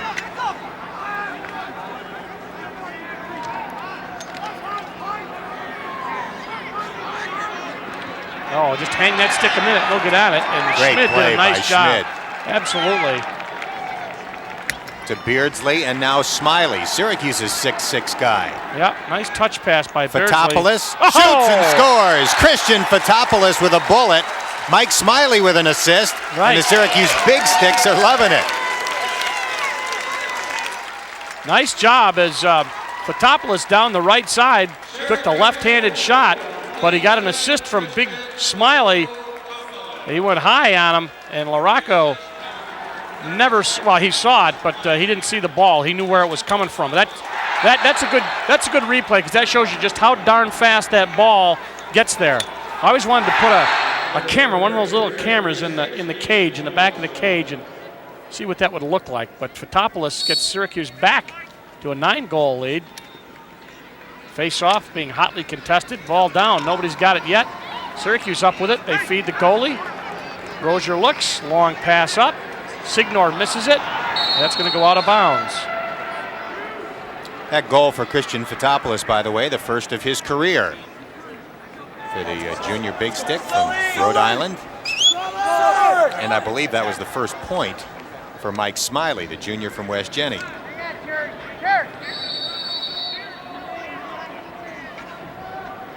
Clears have been a big key today. Syracuse has been successful all but 3 times, whereas Cornell has failed 12 times. They get this one across. Keller, big stick, gets it off, goes back onside. And they'll send over a little stick. Pavone.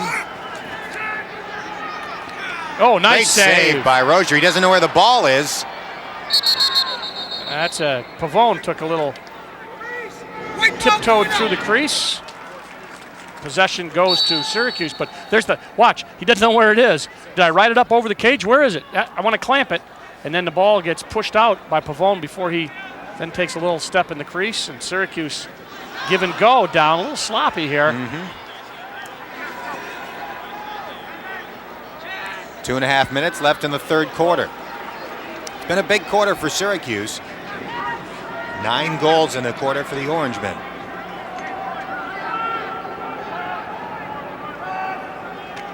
Anthony Pavone behind the cage. Oh, nice check by Smiley.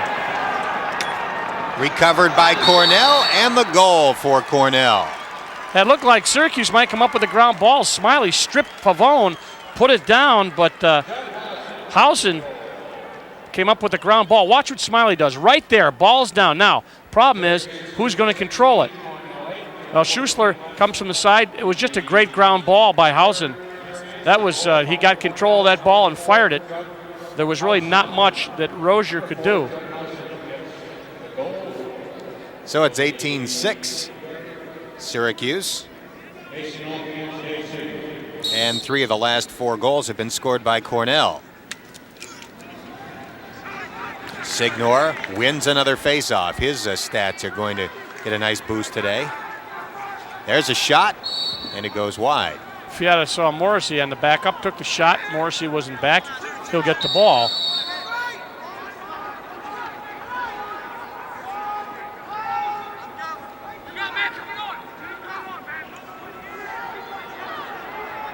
How about that Lawrence Taylor, huh? We will not bring up WrestleMania 11. Bam Bam Bigelow? I thought you said you weren't a fan. Well, I read it in the paper, I think. Shot and a score. He had a nice shot. He drilled that unsettled situation to the right of the goalie. Second goal of the day for Mark Fietta. Powell, ball knocked out of his stick right into Fietta's, and Fietta just scooped it and did the same thing Housen did about 25 seconds ago, which is when the ball's down, pick it up and score. That's exactly what he did, offside of LaRocco, and Fietta gets another and extends the lead to 17-8 with 1:32 in the third. 10-goal quarter for the Orangemen. Signor has been dominating in the faceoffs there. Colsey's got the ball. Now backhand pass. Completed the pass to Powell, who then lost it. Ooh. The goalie LaRocco has it. And the Big Red look to clear. Not Pass, yet. yeah, behind Langdale with the passes behind him. Now it's in the middle. Boy, you want to get in the hole. Oh. Dandler Nice strip job. by Beardsley, Yeah. who holds up his arms triumphantly. And now Beardsley and Dandler are having a shoving match back near the cage. Colsey has the ball for Syracuse. There are penalty flags on the opposite side of the field, as Dandler did not like Beardsley's triumphant gesture where he raised both arms after taking the ball away. Dandler shoved Beardsley. He shoved him back, and the penalty flags came flying. He did a nice job of stripping Dandler. He really took him right down to the carpet. Watch, over the head right there. Hang the stick out. That was a great job. Now he lost his stick, and then he looks like he just ran up those steps in the library there in Philadelphia. Isn't that where the Rocky did that?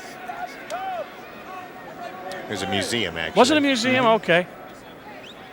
At any rate, Beardsley will be out for one for unsportsmanlike. And he'll be sitting on the bench, and somebody's going to take his place in the penalty area. Here, Richie Moran, he's still coaching. I mean, he's doing a great. He says, "Hey, you made a nice play after. You got to sprint, turn, and get him." And you know, that's a good coach. Interesting to hear him. And there doesn't seem to be a lot of emotion in his voice, but very analytical, very calm sounding. Led Cornell to a 42-game winning streak in the mid-70s when the Big Red had back-to-back titles. There's shove number one. Beardsley would eventually shove back, and they both find themselves on the sidelines.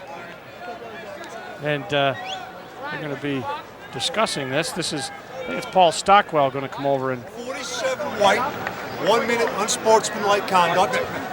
8 red, 1 minute unsportsmanlike conduct. 1 red, technical foul, 30 seconds, push. Your man up, 1 man up, push. Man up. 2 that are out simultaneously. That's correct. Full serve. That's correct. Simultaneous foul, full-time serve. No matter what happens, these guys won't get out. That's correct. They got to serve at least 30 seconds. After the first 30, is it releasable?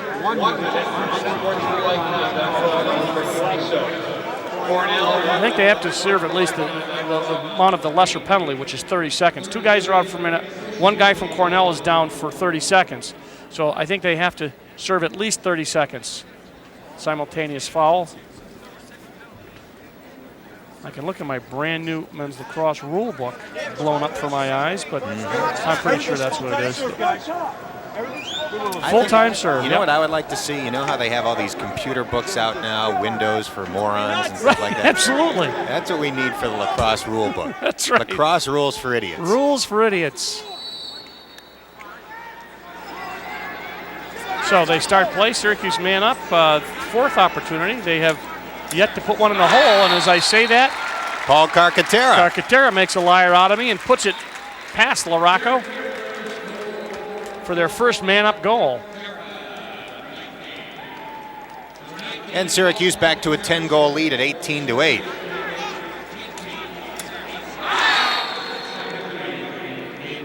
Sixth goal of the year for the sophomore from Yorktown Heights. Won 3 high school state championships during his years at Yorktown. Yorktown, the Class B power in the state in recent years. Or the Class A. Sometimes you can't. You know, the level is such that some of those smaller teams could possibly beat some of the bigger teams. But we still got men down here. This is a full-time serve, so they still got guys out. There's 22 left. You got to serve at least 30 seconds.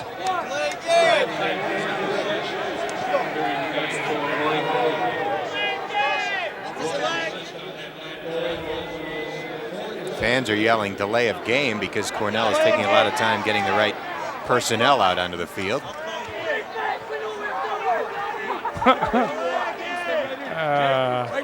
Move the ball. That's the you still got to serve 22 seconds left out of the 30-second penalty. Score with only 8 seconds gone. In a simultaneous, you got to serve at least the shortest penalty, which happened to be 30 seconds. So everybody's still, Cornell's still down a man. Even though, oh, this will be nice. Steve Miller 43 white. says 43 white. Chad Smith's going to take a seat. Slash. So now they're even. They're even for 9 seconds. and then it'll be man-up opportunity for Cornell for a while. So this will be kind of like a 4-on-4 here.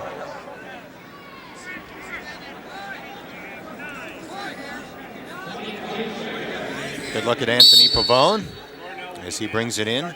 Now, one of the things it does do is it opens up the shooting lanes because there's not as many bodies out there. Carcaterra took advantage of that on his man-up goal. Now 10 they're up. seconds left in the quarter. So now Cornell is even, right?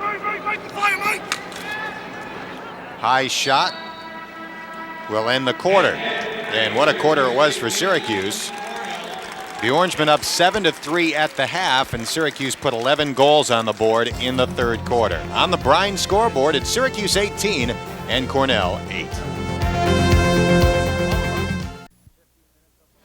15 minutes of lacrosse left in the Carrier Dome. Syracuse has turned a 4-goal lead at the half into a 10-goal lead going into the fourth quarter. Dan Hort and Dale Drypolcher. Jeez. You know, they warned us they were going to put us on camera going into the fourth quarter, and these apparently would be our We're going by those names? WWF names. Destroyer Dale, I can see. I would like to know what person in the truck came up with that completely inappropriate Pretty Boy Dan. Pretty Boy Dan, that's right. I'd have to do something. I'd have to mess you up. You're so pretty. Of course, you news guys have that reputation. Yeah. So what do you think about Lawrence Taylor? Who's he got next? You know, I'm more into my buddy Double J now Yes. that I've actually interviewed one professional wrestling star. Well, do you remember a few years ago, one of the guys from the WCW, Johnny B. Bad, kicked me around pretty badly. Oh, that's right. I do remember. That's right. Yeah. Let's get back at him. Get you in training and get a rematch. Rozier headed back to the cage. Now, according to the penalties here, let me see. 1, 2, 3, 4, 5, 6, 7, 8, 9. Yeah. Syracuse is a man down. You still have to stay on sides. So, whoop, ball way up in the air. Oh, big stick. Syracuse man down. And Pavone will set things up. Signor, the defender for Syracuse. Now, they'll still be a man down, but they get Beardsley back in the game. So Syracuse is now for 15 seconds a man down. Smiley puts the ball on the carpet. Fotopoulos racing after it. They save it in. Let's see which way it goes. Goes Syracuse way, I think. Off red stick, so Syracuse Dan ball, Wolf was unable to keep it in. 5 seconds left in the penalty. Syracuse will have to clear, however. They'll get the ball in their own end, and they will double that man with the ball, I hope. If I were Cornell, that's what I would do. Maybe not.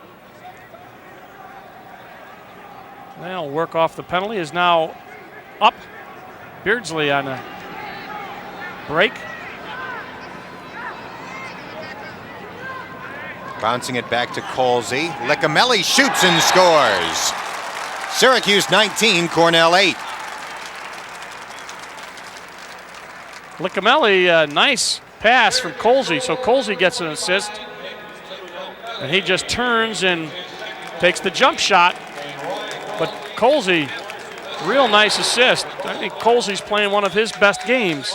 Licamelli gets his goal, number 2 for him. So Colsey comes up to 3-3. 3 goals, 3 assists. He's having a whale of a game. Face-off down, contested. That looks like a push. That'll be, let's see if it was possession or not. Yes, there was. Oh, they got him on a trip. That'll cost him 1 minute. Syracuse, another man-up opportunity. Jeff Gross getting hit with that penalty. See that he has that 25-year seal on the front of his jersey. And Cornell's players are wearing that in honor of that first championship team. That was the first NCAA championship game in lacrosse, and Cornell beat Maryland for the title. They had quite a run there for a while, Cornell. 71, 76, and 77 were the 3 championships, and then they lost the championship game to Hopkins in 78.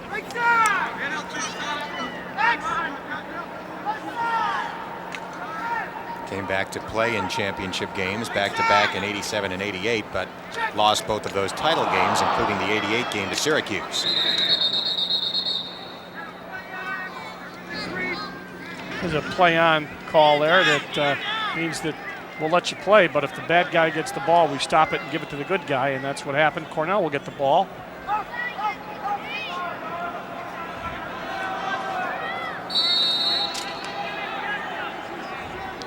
Ian Hafner, 19, is in for Cornell on the wing. Morocco passes into the middle. Colsey tries for the takeaway, forces the early pass to Rogers, who is able to eventually run it down. Fotopoulos smacks Rogers, and took a while, but a penalty flag was thrown. Step that in the box. 27. White. 1. Fotopoulos will be down for a minute on the 2-7 slash. White. 1 minute slashing. 2-7 White. And here comes the penalty on Fotopoulos. 1 minute slashing call for that. They still have Cornell down. Don't see anybody in the box.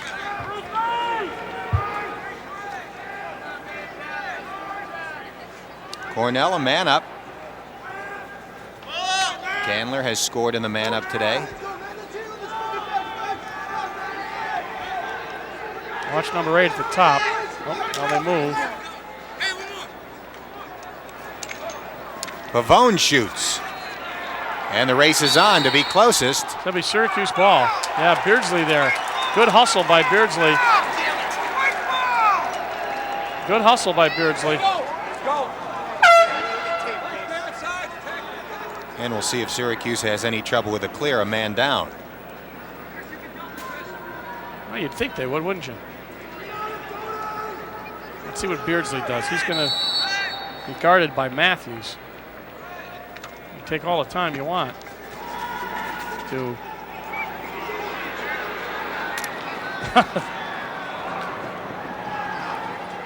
Well, that kills some time off the man down for Syracuse, down to 15 seconds left in the penalty. What I was going to say is you can take as much time as you think you can get away with before they're going to call the failure to advance, but he took a long pass. Now Cornell's got it the other way. And it's still, now the penalty is up, but this oftentimes is what happens. And Anthony Pavone out of Liverpool scores his first goal today. Nice moment for him. And the score is 19-9, Syracuse. Not a man-up goal. The time had elapsed, but Syracuse did not have a man in there. So technically it isn't, but it really was. And he took a nice bounce shot. There it is. Pavone out of Liverpool. Yep, good rooting section. Enjoyed that moment for Anthony Pavone. He had a brother, Joe, who wrestled at Syracuse. Yeah, I remember him. Mentioned earlier that Anthony is an outstanding student, planning on going to med school when his career at Cornell is finished. He was 6th in his graduating class, and those classes at Liverpool are pretty big, yeah. Yeah, upwards of 700 students. Pavone nearly had his second goal as he just kind of flipped that one off the pass, and it just went a little bit high. So he wants to go to medical school, huh? Doesn't have the grades to be a sportscaster, I guess, huh? Yeah, they're way too high. That's right. I'm sorry, you're overqualified.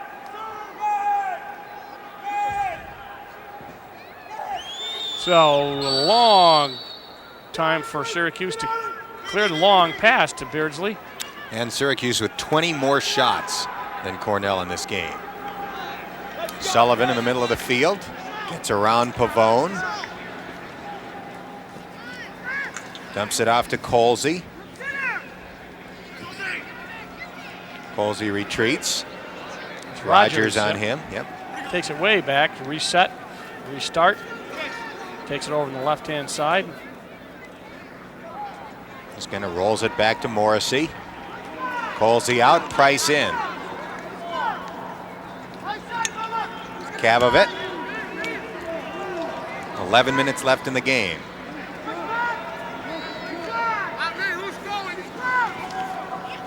This is Paul Sullivan, the spin move, the lefty move, the shot and the goal. Sullivan's had a terrific game. He sure has. Third goal for Paul.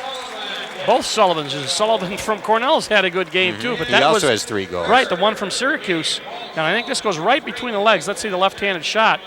Yes, sir, right between the legs. And Sullivan gives Syracuse its 20th.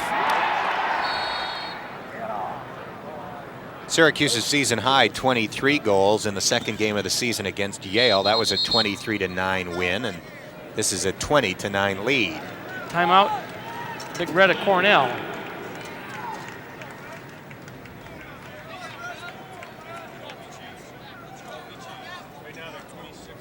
We see the Richie Moran in there doing a lot of talking to his troops. And during this timeout, Cornell changes its goalies. Matt Norfolk comes in. Norfolk was the #1 goalie last year. Larocco replaced him this year, and Norfolk will finish up this game with about 11 minutes to go. He's a local kid also, Watertown, New York. Mackey at Hart High School. I'm sure he's got some people down here to watch him, and Richie Moran gets him in the game with some time left, 10:50 left in the game. There's your score.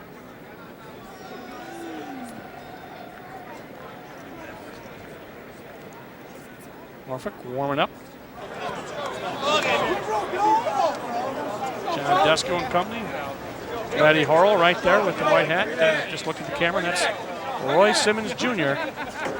Quite a record at Syracuse University. A guy who's still, I think, recovering from that pneumonia. He had a bout with that early. Remember that game? He didn't show up and was taken to the hospital, but that game happened to be against Hopkins. Right, yes. A game that he wouldn't miss any game, but especially that game, and he has made a good comeback, but I don't think he's 100% yet. Still says he's following doctor's orders and taking it easily, giving a lot of the responsibility to his assistant coaches, John Desko, Kevin Donahue, and Laddie Horrell. Not quite the turnover on the SU lacrosse staff as we've had on the SU football staff in recent years. Desko in his 16th year as an assistant, Donahue in his 7th, Horrell in his 3rd.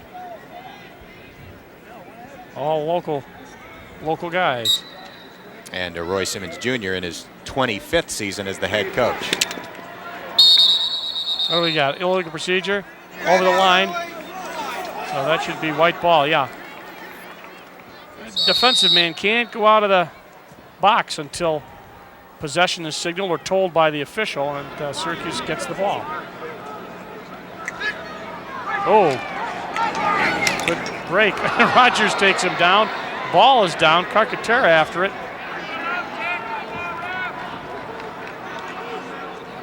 Andy Joyce with the ball for Syracuse. You can always pick him out by the high socks. Got a Henniger High School in the area.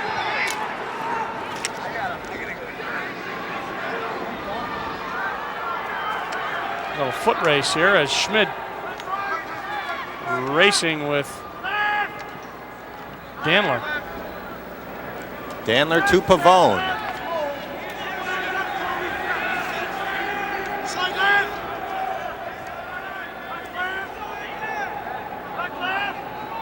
Langdale trying to get around Toby Price. Price with a hit. Now the pass to Pavone, the shot, the save by Rozier. Nice hand for Alex Rozier after that save on the quick shot by Pavone. Errant pass by Syracuse, and Cornell will get another opportunity. Here is John Sullivan. Across the field to Pavone. He cranks it up, and another save by Rozier. Nice sequence for senior goalie Alex Rozier. Absolutely. He really, his concentration has not lagged. None of those last 2 shots. Those were good shots. Mark Fietta with the ball. Now it's Toby Price. And his shot goes in, but it won't count. There were all sorts of whistles before. Some movement, apparently a pick or something. Syracuse loses possession.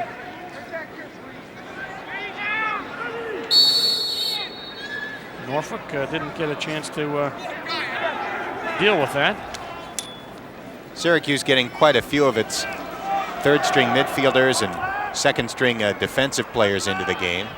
Though Chad Smith remains in for Syracuse on Pavone. So difficult, but they've been doing a lot of that. I think their checking is a nice save. The Syracuse defense doing a lot more of the basic things, you know, staying on the hand, not going over the head and getting burned, but doing a lot of poke checking and trying to do the basic things that make good defense. And I think that they have been very successful today. It's off a Syracuse stick, by the way. It'll stay Cornell ball. I was just watching that sequence with Smith, and he was just doing the things you're supposed to do. Intercepted by Rozier. Oh, Smiley. 6'6" with a 6-foot stick. And he gets around Dandler. Fietta. Back to Carcaterra. Had it knocked loose. Jackson using his body to get to the ball, and Jackson picks it up. Now it's knocked away from him. Carcaterra runs away with a ground ball. Unsettled situation. Fietta shoots and scores. 21-9, Syracuse. Boy, they were doing some hacking and hewing down there. Nice ground ball. Just want to check the stats here. Third goal for Mark Fietta, I can tell you that stat. That's a good one. 49-28. Syracuse with a 21 bulge in ground balls. That's a significant number of ground balls. And Rozier's taken off, and they're bringing in number 10, Jason Gebhardt. The freshman out of West Jenny. And a well-deserved round of applause for Alex Rozier, as Cornell was only able to put 9 goals on the board against him. Well, Gebhardt's going to be tested early. And he yields the goal on the bouncing shot taken by Clayton Weber. Left-handed goalie for Syracuse, Gebhardt, the freshman, and it's hard to get in there, not even warmed up, just came in off the bench. Well, I mean, they probably played catch him a little bit on the side, but you got to get in there and get into the flow, and they got a quick shot off on him, off the face. 7:42 left in this game. Syracuse up by 11. Defensively, Smith still in there for Syracuse. Smiley.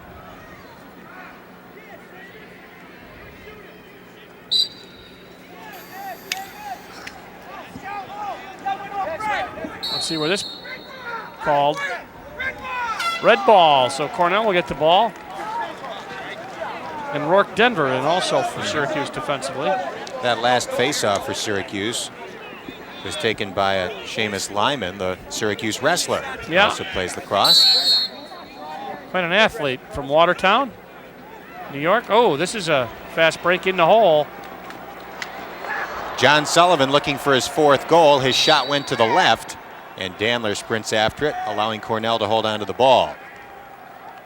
Gebhardt was hustling there. I was just going to say, Rourke Denver's kind of interesting. He's out of one of the few lacrosse programs in California, and he has found his way east to play with Syracuse. He's a junior out of Saratoga, California, Los Altos High School. High shot, off the mark, and Cornell wins the race and holds on to the ball. 7:16 left in the game.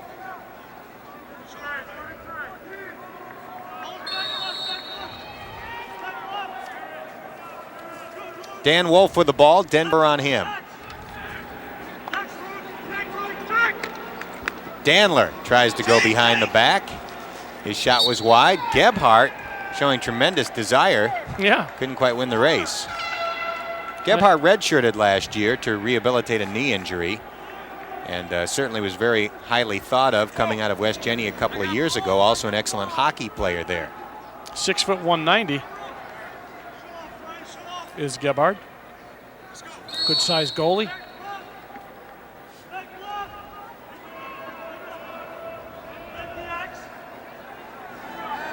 Aaron Nissen in for Syracuse, number 26. Dandler, hit by Smiley. Gives it back to Langdale. Fotopoulos defending. Langdale breaks free. Nice strip. Good job. Gebhardt's pass upfield intended for Denver. Not so good. A little bit too high. That's a good situation to get him in, and he's going to learn how to get that ball out and where you look. He had a good look. Pass just wasn't on the button. And you see some of the keys to today's big lead for Syracuse. Cornell not getting a lot of shots in the first half. And Syracuse with 2 big runs. 6-0 to start the game, and then 7-0 in the third quarter after Cornell had cut the lead to 3. John Sullivan, Cornell's leading goal scorer today. That's one way to go through a pick. Zach Fisher just knocked over the pick man. He was the pickee, and he just went right through him. Dandler with the ball, and Nissen out of ESM defending. Syracuse went, oh, my school. Shot goes wide left, and again Cornell holds on. There is Chris Dandler, the senior, shown his powerful shot a few times today. It's a couple of goals and leads Cornell in goals this season. 5:56 left as Syracuse leads Cornell 21-10.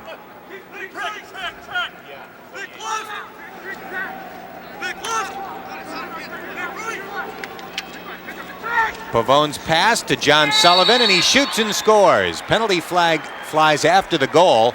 Sullivan with his 4th goal of the game. Smiley is going to have a bad check on here. There's the pass, and there's the shot, and there's the hit. So Sullivan with his 4th goal, he's having a heck of a day for the Big Red. 36. So Syracuse will now be down a man for a minute. So Pavone comes up with an assist on that too, as we see Smiley sit in the bad boy chair for a minute.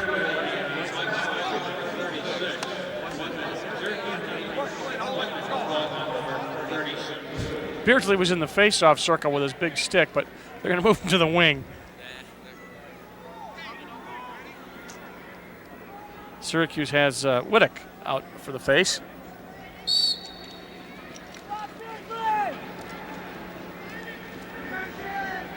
And Cornell wins. Dandler carries the ball forward. 45 seconds left in the penalty. 1 man-up goal so far for Cornell in 4 attempts. This is their 5th. Syracuse crowds its 5 defensive players in front of the net. There's Dandler, took a shot from out there before, but it was the earlier man-up attempt. Let's see what they do with him. Same spot. Shot. Langdale shot. Pavone backs. Wide to the right.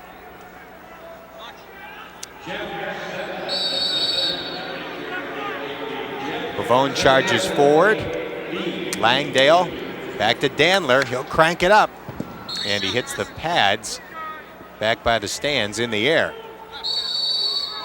Down to 10 seconds in the penalty. Pavone quickly checked the clock before starting. Oh, had a stick and that on one it. Sneaks in. Yeah, he had to, looked like he had his stick on it, but Gebhardt couldn't stop the impetus of the shot. Let's see what happened on the slow-mo. Just a hard shot. Yep, just snuck right through, right by the stick. Second goal of the day for the freshman Matt Wise, and another assist for Liverpool High product Anthony Pavone. Pavone with 1 goal and 3 assists,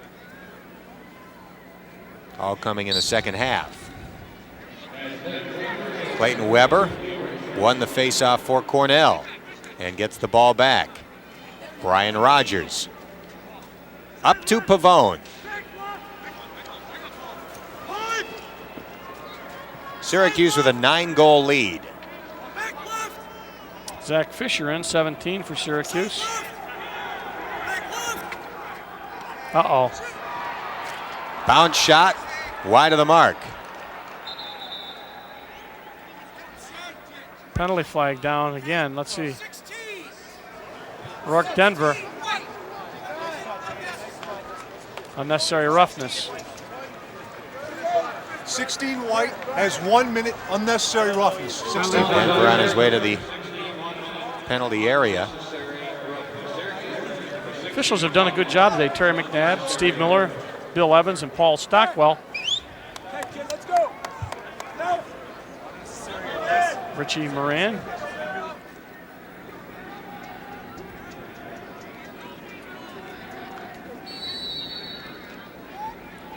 Four minutes and 15 seconds left in the game.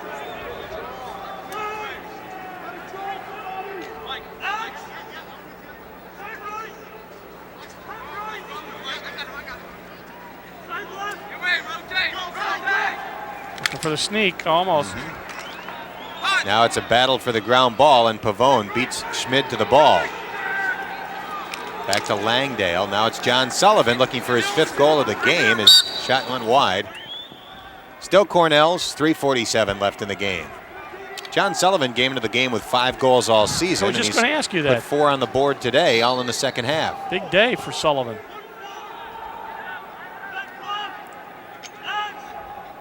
And running some picks on that crease. Now they're going to take that shot from way out. Dandler shoots and scores on another assist from Pavone. So Dandler, a second man-up goal. Way out on top, and they slide, but he's got a whole 5 yards to take a step or two and crank it. So it's his 3rd goal. 2 have come on the man-up. And 4 assists for Anthony Pavone. He's having quite a day himself. 3 in a row for Pavone. Vanterpool in the game for Syracuse. He was knocked down by a Weber, and looks like Weber will be run off. Long quarter. Long second half, actually. Yeah. It's been an hour and 7 minutes.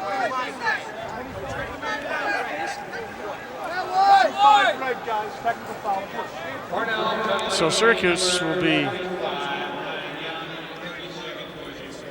be even here for 12 seconds.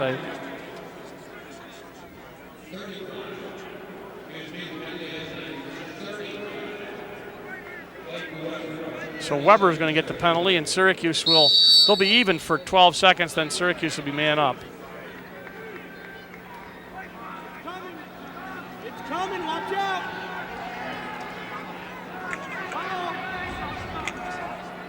Morrissey back to Doug Jackson. Syracuse in the man up now. Carcaterra shoots and scores. A high rocket by Matt Norfolk. Syracuse 22, Cornell 13. It was a man up, but they made a nice look, a long pass, kind of bypassed the next guy who normally would get it, and Carcaterra goes high. And Norfolk gets burned high. Second goal for Carcaterra.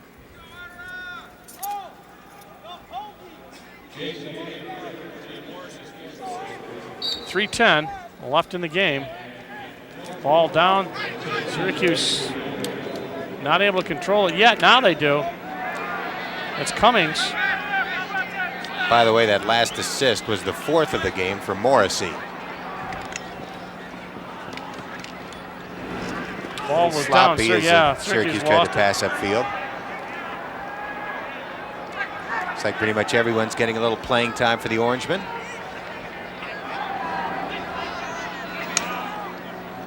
Cummings tried to save it. It's off of his stick, however. It'll go Cornell way. Syracuse with 22 goals. Morrissey with 6 points on 2 goals and 4 assists. Powell with 6 points, 3 goals and 3 assists. Before the game, Colsey has similar numbers. Excuse me, I'm just going to say before the game, I was talking to somebody and they predicted an 8-goal win by Syracuse, and I thought that it might be a little closer. Whomever made that prediction is a very bright person. Yes, Dale. yes, he is.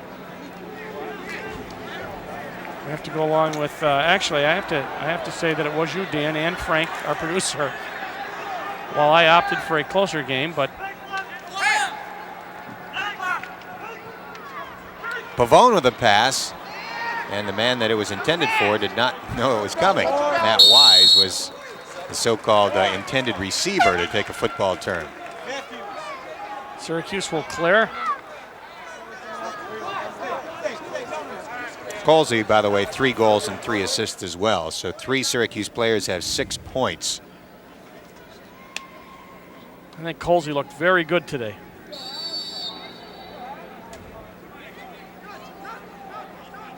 Gebhard, some 30 yards in front of his goal, passes to Smiley, former high school teammate. Ball's down. Vanterpool comes up with it and then loses it.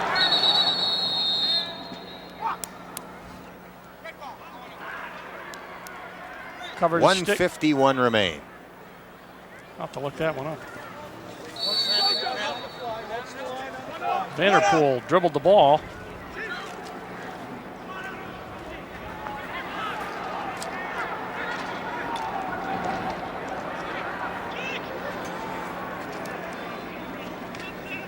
Cornell trying to pad the stats a bit here in the 4th. Nothing wrong with that, especially with some of the reserves in the game. Now it's Pavone way behind the cage. Denver defensively. Pavone's pass. And Syracuse is able to come away with a loose ball. Got about a minute and 10 seconds left in the game.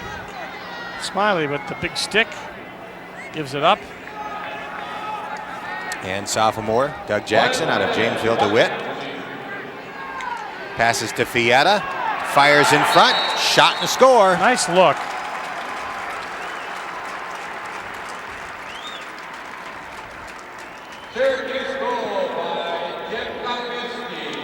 Golubuski open on the crease. It was a nice look. Got rid of it. Could have taken the shot, but he saw Golubuski early, and he made a nice pass. Golubuski, a freshman out of Vestal, New York. Garrett Esposito in now for Syracuse.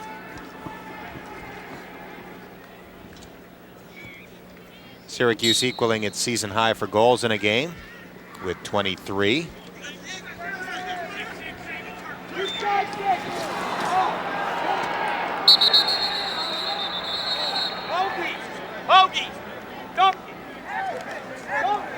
Got a trip, and that'll be a minute. So for the rest of the game, Syracuse should be man up. 3-0 red. Comes with 45 seconds left in the game. So for 15 seconds after the game is finished, he'll have to sit there. That's right.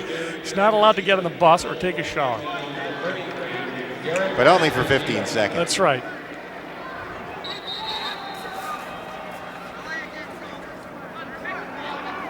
Syracuse called for delay of game with 33 seconds remaining.